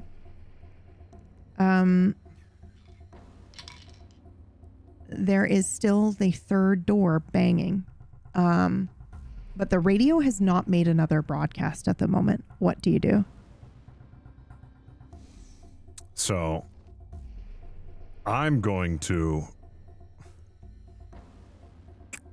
I don't think I have the burlap sack on me. Do I? Would I have We that have a on me? pillowcase on the floor. Or the pillow? Oh my God! It's got a hole in it, but yeah. I'm gonna take the pillowcase and I'm gonna take my pen, draw a face on it, and be like, "You're a good enough Detective D.U.M for me." And I'm gonna throw that pillowcase with a little face on it and use them as a detective mud. For like a distraction? Yeah, for a distraction. Oh my God, that's amazing. Okay. So, so we see Jim kind of like put the gun down, pull out a pen, and draw on this sack. He's crawling along the floor to get the sack. He draws this face on there, says, "You're good enough, Detective Mud, for me," and then maybe puts it over one of the dead bodies, the zombie bodies. Yep. And then, so now he is kind of casting a spell here for distraction. Go ahead and make a roll for me. This is mind. Okay. And you've got 15 shift. Oh, okay. 15. Because you've done this before. And oh my God! Okay. That's a 100. An otherworldly reckoning. The worst roll you can make in the game. Oh God, it reanimates the zombie. That's a I'll good take distraction. Yeah, I'll take it. Yeah. I think you say that's a good enough Detective Mud for me, and that zombie will actually sort of come to life. It comes back to life and begins to squirm around and make sounds as it begins to stand back up. With this 100, shit's gonna get real dire. You have one chance to leave here before not only the radio begins its broadcast again, but you have 2 zombies back on you both. Shit. Yeah. I think at this moment, to realizing like, okay, no, it's time to leave. Yep. I'm going to try to hobble my way over quickly to Harry. Yep. And then grab him and try to open the door back into the office, be like, we just need to get out of here. Gus is here too, isn't he? Yes. Yes, Unless technically, Gus, but you I'm just going had to say Gus Dusk follow went Akachi. with Akachi, Yeah. just to make this easier, because there was no combat or anything like that. So we'll say that Gus went in with Akachi in the heart attack. With this 100, you're not going to be able to summon a door to the office, but you don't know that. So as you are kind of like reaching the door and trying to get the office, you open the door and it's just the hospital, but you've got Harry slung over your, you've got his arm over your shoulder and it's his right arm, right? His left arm's still bleeding. Maybe you've reached around and you're putting pressure on that wound and you are carrying a very weak and barely conscious Harry out down into the hallway of the morgue. Before I leave, Yeah. I did want to sacrifice that paperclip of opening and reverse it so it locks that door. Oh God, but the 100. Okay, tell you what, I will allow this. Make a roll for your mind for this paperclip door for how long this holds. Okay. And I will have the 100 do something else slightly here. 68. 68. But your mark was 50, so it's pretty close. So this was determining how long the door's gonna hold before it busts open. Okay, so how do you do this? You're gonna set Harry down, or are you turning around and like holding Harry with one hand and using the other hand with the paperclip? I'm kind of holding the paperclip with one hand, still holding Harry, like thinking, well, if this unlocks things, then it can probably lock things, but like I'm in a hurry. And I kind of like have an idea about it, and it's like, close enough, good enough. And I know it's not as good as it could have been, but I know it'll at least hold for a little, and a little is all I need. And then I start making my way out. Right. So as this is happening, and as you're kind of like holding him and using the paperclip, you're gonna feel a have you ever been shot, Jim? Oh yeah. Okay. Jim's been shot before. So then there's no mistake in your mind. You're going to get hit in the arm as you are doing this. And for a second, you're like, wait, what? You hear it, you feel it, but you don't see anything until you look down and see blood trickling maybe from your shoulder area. As you kind of like look up at Detective Mud, who is literally standing there finger gunning at you. With the potato sack over his hand. This is the 100 here. You've animated detective. And so now this Detective Mud is now hunting you down. And he has finger gunned you here with that 100, dealing 4 damage to you, Jim, which is a lot. 4 damage Yeah. would bring me down to just 2 left. We're at the same spot. Lovely. Ooh. Okay. Okay. But Jim is able to, as he's shot and then using the paperclip, that's also, I think, why the paperclip is the 68 and it's not going to hold as long. You do manage to lock the door. And then Jim, now bleeding and also injured, severely fucked up, carrying a barely conscious Harry down the hallway as they run to the elevator to try to call for the office door. They're hitting the button. Now one of you gets to roll for the office door. Which one's it going to be? I don't think it should be me. Yeah, I can do that. Okay. I can do that. It's magic based, which means my book would be involved. No. Oh, not for the doors. Oh, Not good. for the Okay, door. that's good to know. Oh, right. Yeah. You said magic based. Yeah, you're right. You're right. But- But not for the okay. door. Yeah, I don't think Totally the book fair. wants you to go there anyway. But yeah. Mm-hmm. So just go ahead and make a roll. Yeah, but still my magic stat though. Yes. Yeah. Still soul. All right. Mm-hmm. 31 success. So he is pounding. So, okay. I think we see Jim as he's like dragging Harry. And then Harry, kind of still very dazed, or just reaches up with a bloodied hand and touches the call button. And he maybe hits it once and then just hits it again and again. He's out of sorts here. And we see it light up from 3rd floor, 2, 1. Ding! And then the door opens to the office and they step inside. The door closes. We, as an audience, would hear the emergency broadcast come on for just a moment. This is an emergency. This is an emergency. This is not a test.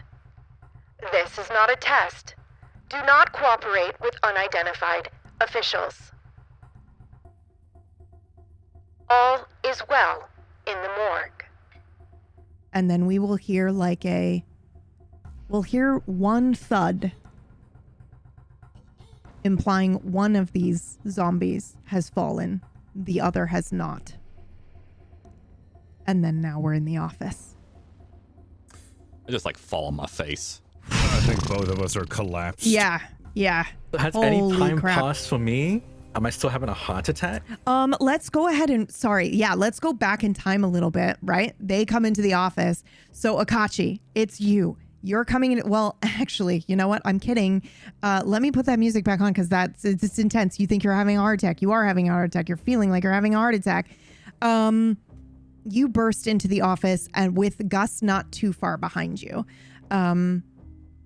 What do you do? What's the first thing that you do?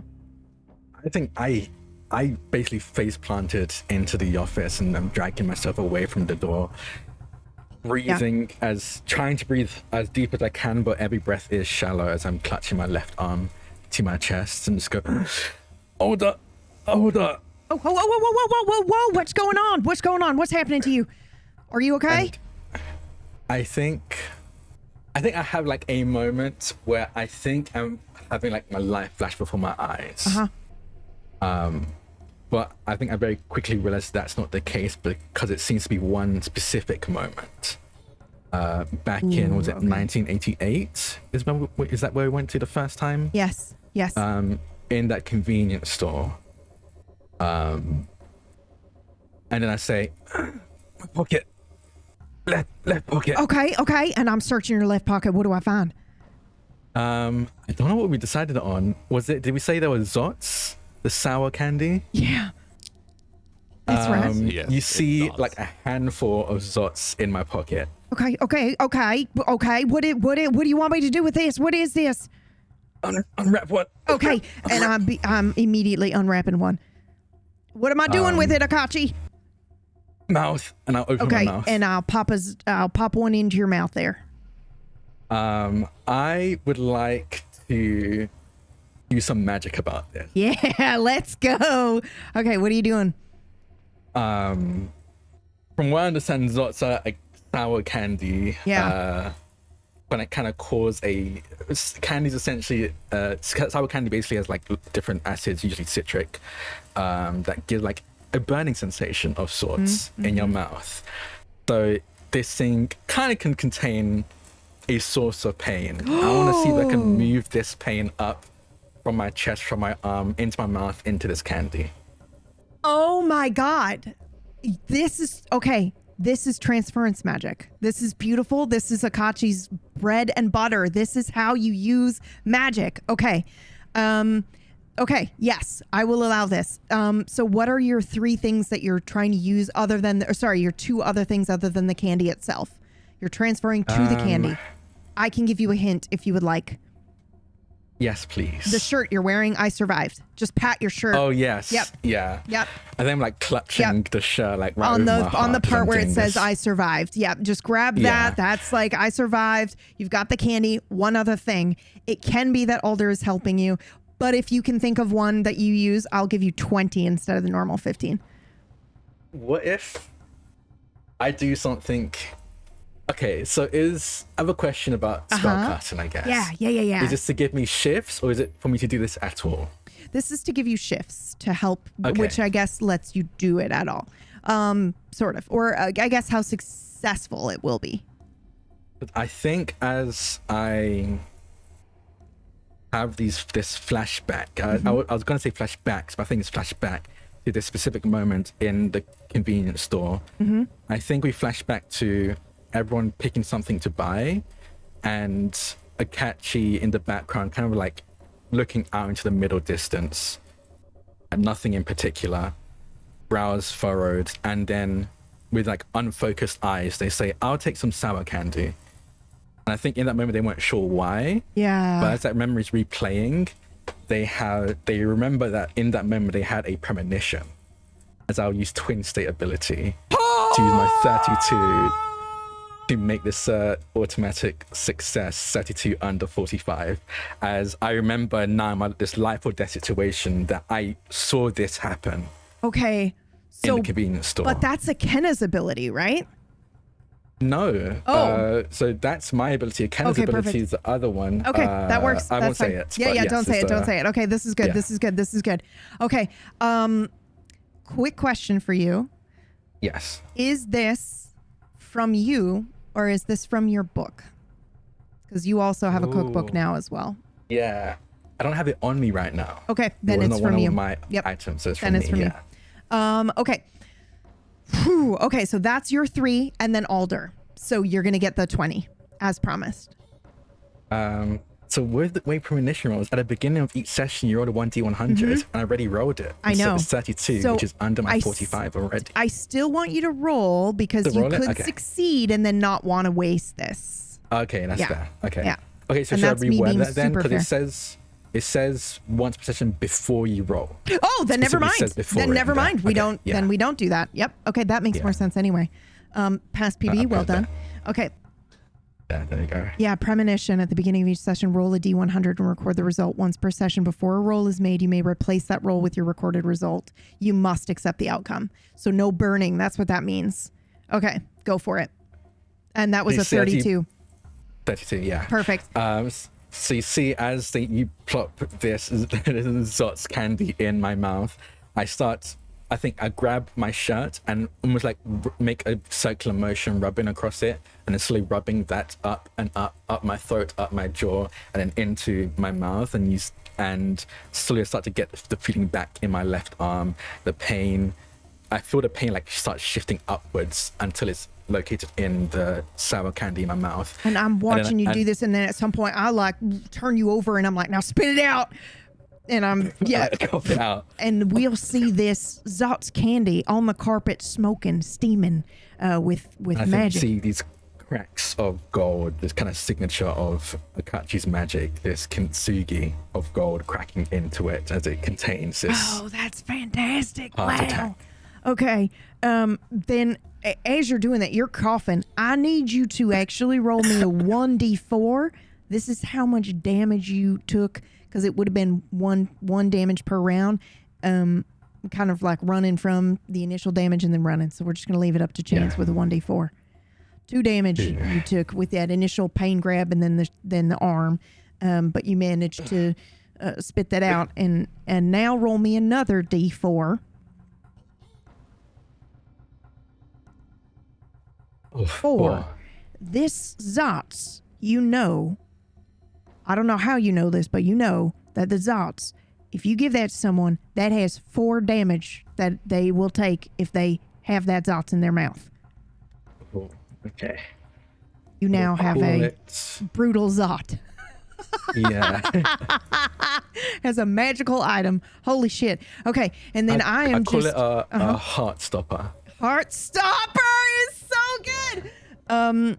Okay, so now what do? You were kind of like there coughing, breathing. You had help from me. Technically, you probably would have had help from Gus, so I apologize for, the 20%. I think it makes sense. I was going to say, should I have Gus? But yeah, there's no roleplay Gus. I think Gus drags you out of your office. So that's how Gus helps. Oh my God, are you okay? What the hell just happened? The radio Okay. was not happy Okay. with us. Where's Jim? Where's Harry? What's happening? I think they're dealing with the radio.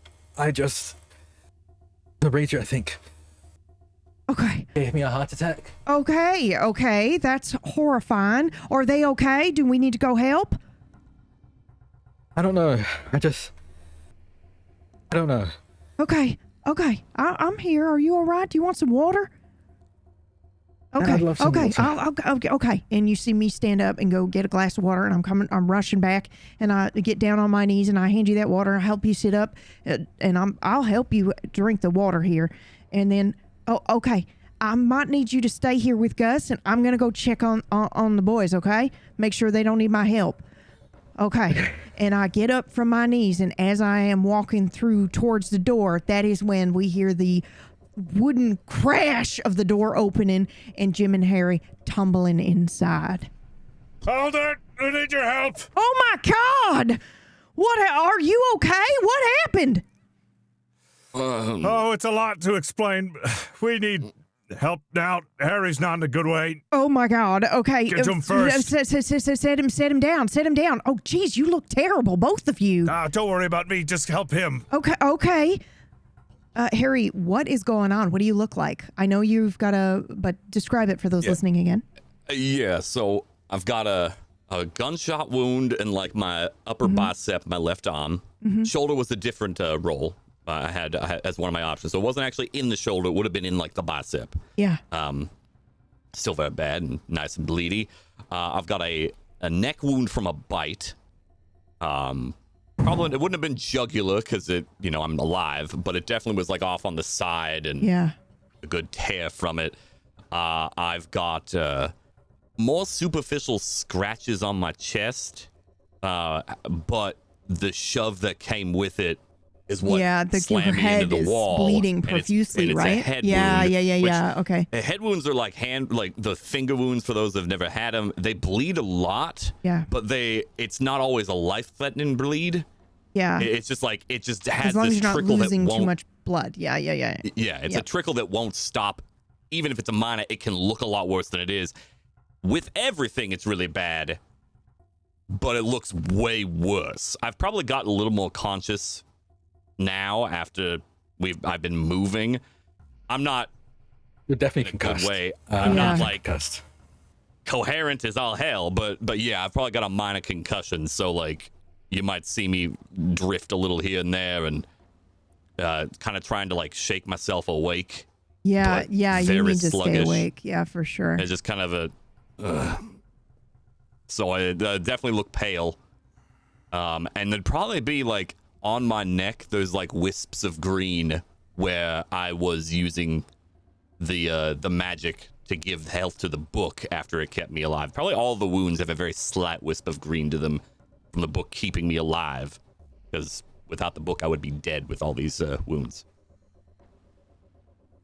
I am just looking at my abilities here because I think I don't get a positive shift for this roll. No, I do not. Okay. Oh, fuck. Oh, if you kill It's really bad.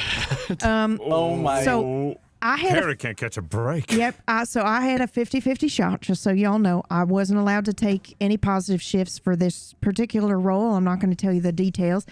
Negative shifts would apply, though. And I rolled a 77, despite just having a 50-50 shot.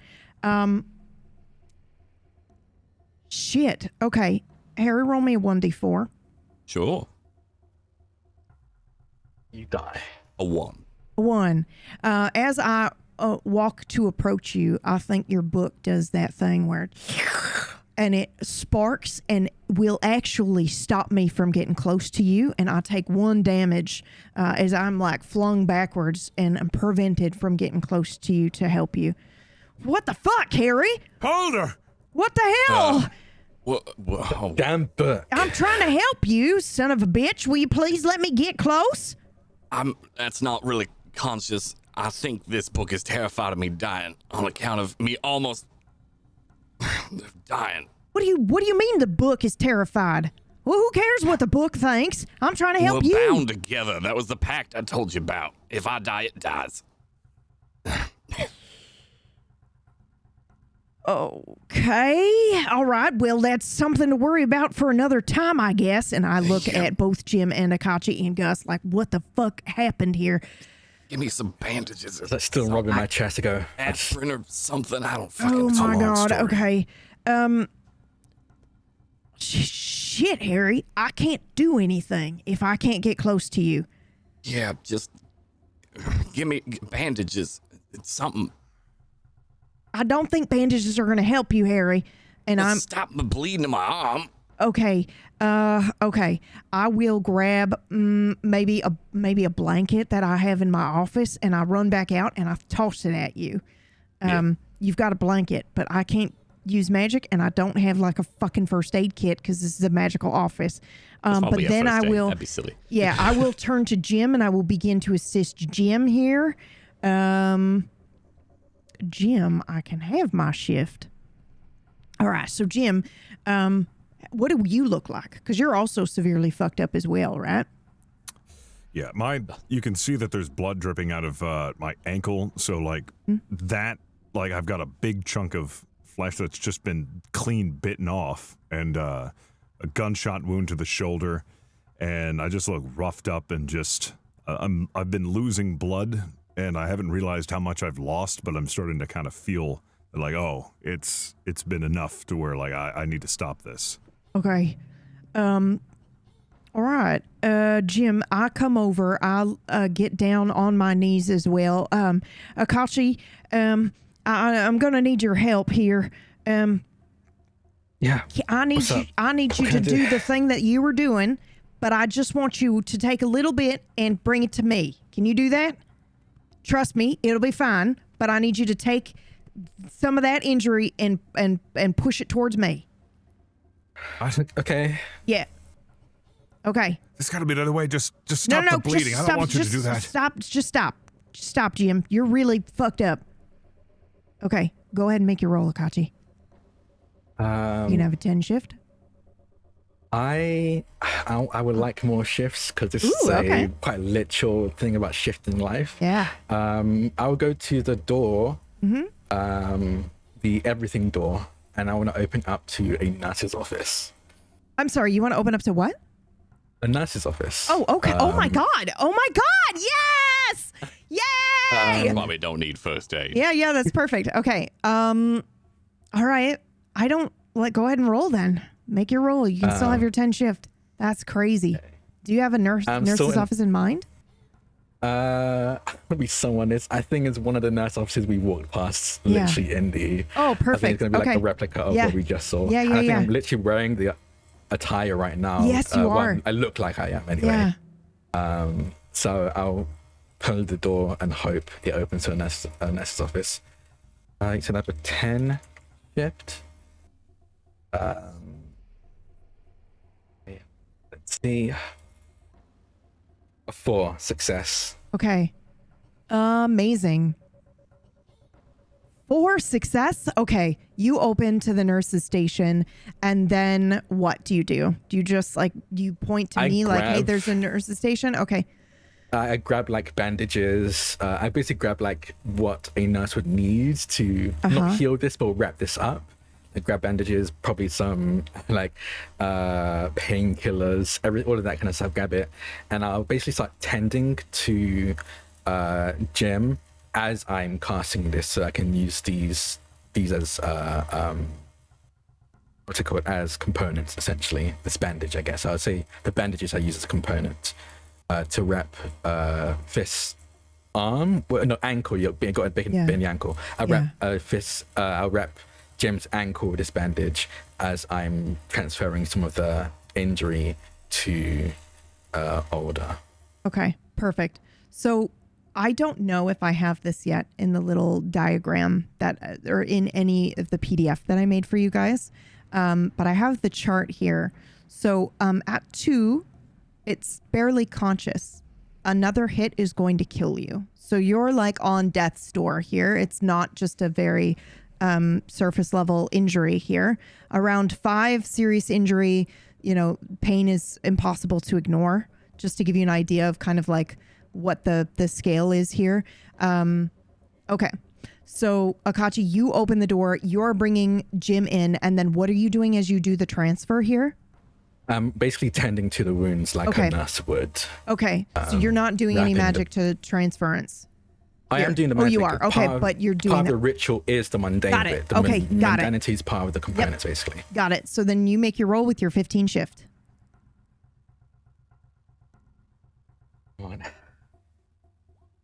Wait, wasn't the roll already? Under nope, 60. that was for opening the door to the whatever. 26. Right. That's amazing. That's perfect. That gives me the shift I need. Thank you. 25 success. Okay, fantastic. So we see, we are going to see some like dark red, what looks like maybe potentially blood, but symbols that appear in the air that are being drawn. They look to be alchemical, some probably in a language that is long dead. But everything that's kind of like, this is terrible, but this is also somewhat of a comedic show. You know that fucking meme, the math meme, where all the symbols are appearing? Yeah. That's what's happening with a bunch of occult symbols all around Alder as she is doing this here. And Jim, you are going to feel like, you're going to slowly allow your concentration, your mind's going to come back into focus here. You're no longer feeling like you're on death's door. There was a throbbing, any sound was bothering you. The light was bothering you. All of that begins to kind of fade away a little bit as you can go back to 5 health. Here, you are stabilized, essentially. Nothing is going to blow and hit you and take you down. And then we are going to see Alder is also doing some gestures with her hands as she does this. Akachi is in a ritual also using the transference, but it seems like Alder is somehow using Akachi's transference to pull, but then is doing something with the injury here, and we don't know what it is. She's not taking it herself. It's not like all of a sudden she gets sick, but we don't know visually anything that happens after that point. But I do think this is the first time you're seeing her cast serious magic, Akachi. So that's kind of what it looks like. I'm curious. So I'm basically being like a shuttle. I'm transferring, sending this across. Do I sense a change of destination? Yes, it's not going to her, but you don't. Okay. It's not going to you, and you don't know where it's going. No, I think because from what you told me. From what Older said to Catsi was like, okay, I guess Older wants me to give it. So I'm like sending it to Older. So I'm wondering do I see the car veer off as I send it out? Yes. So I guess if you're feeling the car go towards her, like right before it hits her, it's almost like it like dissipates into a widespread. Yeah. And then you just don't know where it goes after that. And then, after a second, those red alchemical symbols and occult symbols and symbology there will just like fade away. And she looks at Jim to make sure that he's able to, stay focused on her or her hand. Are you all right? I'll be fine. Okay. I don't know. I can't get close to Harry to do that. He's That book is an issue. He's in a really bad way, y'all. If we don't help him, there's a chance he'll just slip into unconsciousness and leave us. Bandages. There's a way to help pointing him. at the bandages. Yeah. I was just saying that. You keep going. I mean, I don't think bandages are going to help him, but I'll try. And we'll grab some bandages off the counter, and I'll start throwing them towards you, Harry. But again, you're at 2. You're barely conscious. I don't think you're going to be able to do this to yourself. I'm wrapping my arm with it, but yeah, it's but that, it's that thing where he's like loose, slowly. like, it's very loose. Yeah, he's not able to do. See me trying. I'll let you roll for it because it feels unfair to not let you even try. But keep in mind, you're barely conscious. Oh yeah, no, I'm not expecting it. There's like this is a if I got lucky, I'm sure, but I'm not expecting it. I'm literally like it's the. You're just kind of, you know how you try to rewrap like toilet paper over the roll that fell off? Yes, I how think it's kind of loosely around. That's how it is looking here. How do you rewrap your toilet paper? Because you should just be able to like put it over and then do that, and then it's I know how to, but you know what I'm talking about though. Okay, yes. I love how people are like, hold on a second. Now how do you do that? Step aside from the table and figure out what the fuck you're doing. Because it's not that hard. Yeah. But yes, okay, so it is very difficult for you to like wrap this. I would like to try to give you a Hail Mary here because essentially in another round, you're going to roll to see if you take another hit and fall unconscious here. Mm-hmm. So go ahead and make a Hail Mary. Hail Mary is going to be the like 1, 11, 22, or 33. On what? Just a flat D100 because it's just those numbers. Oh yeah. It's only those numbers. There's an 11. Oh my God! What the fuck? Damn. Okay, damn, dude. I was lucky. Okay, right there. Here's what I think happens if you're okay with it. Sure. I think you're trying to fumble around and wrap it, and you can't. And your eyes are barely open. Your face is swollen. Your head is bleeding. Like Harry looks like he's been hit by a bus. And then we see that like green fucking misty river essentially that comes out and begins to wrap you in it. And little then, ethereal green bandages. Yep, ethereal green bandages. And we are all witnessing basically the book save your life here. I don't think you're aware of it, Harry, though. You're still so out of it. Yeah, I'm still wrapping this like loose bandage. And by wrapping, I mean just kind of draping over myself while this is happening. Not really thinking about it. Yeah. Because I can't. But the book will stabilize you the same way that Alder stabilized Jim. So you're at 5 now and you're stable. You're not at risk of falling unconscious here. Perfect. Maybe as I get more conscious and like kind of like I start to maybe pull away from that, I start tightening the bandage more like I should have been doing in the first place now that I'm thinking about it. Yeah. Yeah, I think, Harry, we're all aware that the book just saved your life. I don't think you are. So as you start to bandage yourself, you're just kind of like, see, I told you all I needed was bandages. Yeah. Here we go. What the hell was that? Better. Yeah. Shit. Like I said, we need to talk, Older. Yeah, we need to have a discussion here. Yeah, because maybe what like just how I've been happened out shot there? twice now. Oh, you ran away from us and we got attacked by zombies, Catsi. Zombies? Okay, sounds like it was a good idea that I ran away then. Having a heart attack around zombies doesn't sound great to me. We were, both almost dead because of... All right, okay, let's not blame fingers here. Yeah, let's not blame anyone for anything. You told me to take off my headset. I had a heart attack because of it. Let's not start pointing fingers at me for running. Then don't point them at me right away. God. We're not trying. I didn't. I said we need to talk. But yes, we do need to talk. Come on.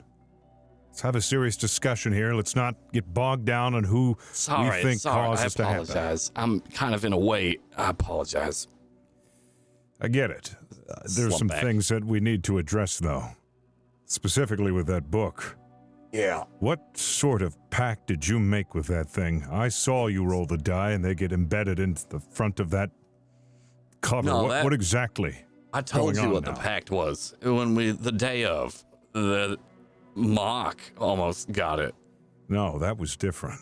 No, this was in addition. But that pact was that the book would keep me alive and I would keep it alive. We are self-sustaining.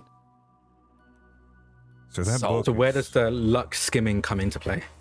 That's me, I think. We figured out my magic altar. Wait, what? What do you mean? Can we work at one thing at a time? Yeah, we'll get to that. Yeah. Can I make... So it wasn't a books thing, was it? No, that's what I was trying to tell you earlier. To be frank, that makes it worse. I'm being entirely honest with you. That I figured out magic that went together and you got mad. Okay, we gotta stop. No, if it was the thing- book, at least I can say it's this weird evil force pushing you, but you took from Jim without talking about it, without asking him. I've told you I figured it out as we were doing it, and I told you right away. And I Because we confronted you? That's not the same thing as telling us right away. you would definitely see Harry like not struggling like trying to lie, but struggling because he's trying to put pieces together and remember things after being concussed. Like it is a physical struggle for him right now. But okay, are we talking the book? We talking about magic? What? I'm having a hard time following. I'm really not trying to be difficult. I mean, We've all been through a lot. Let's. should we get some sleep and then tackle this first thing in the morning? I think some sleep would do us good. We can organize our thoughts, but yeah, something a little more immediately pressing, Alder. I think I might have blundered bad. What do you mean? I think I might have created something, and that's why I got shot. You got shot too? You were fading in and out of consciousness, but as I was locking the door, I got shot in the shoulder. When I looked up, it was mud. You didn't bring mud with us. I tried to make mud when we were there out of the pillowcase as a decoy for the other zombie. Something happened. It didn't just reanimate the zombie, it turned it into something entirely different. It's still there. Wait, know that was did you lose your gun?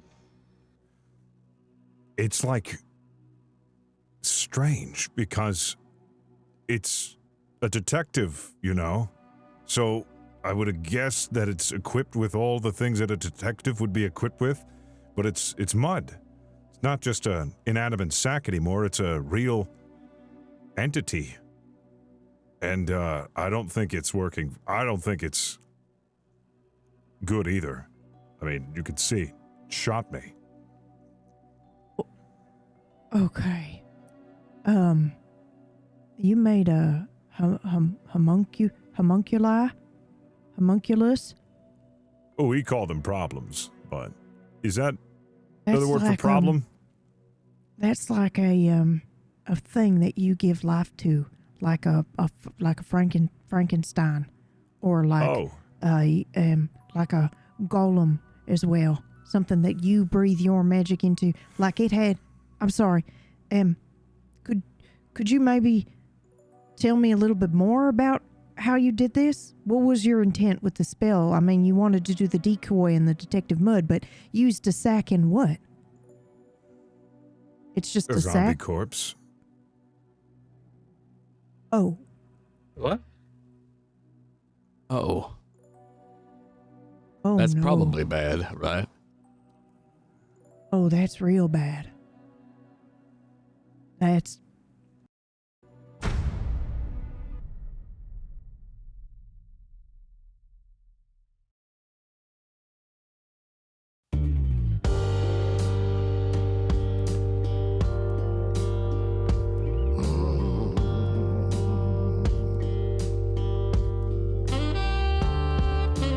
This is the hour, the darkest place.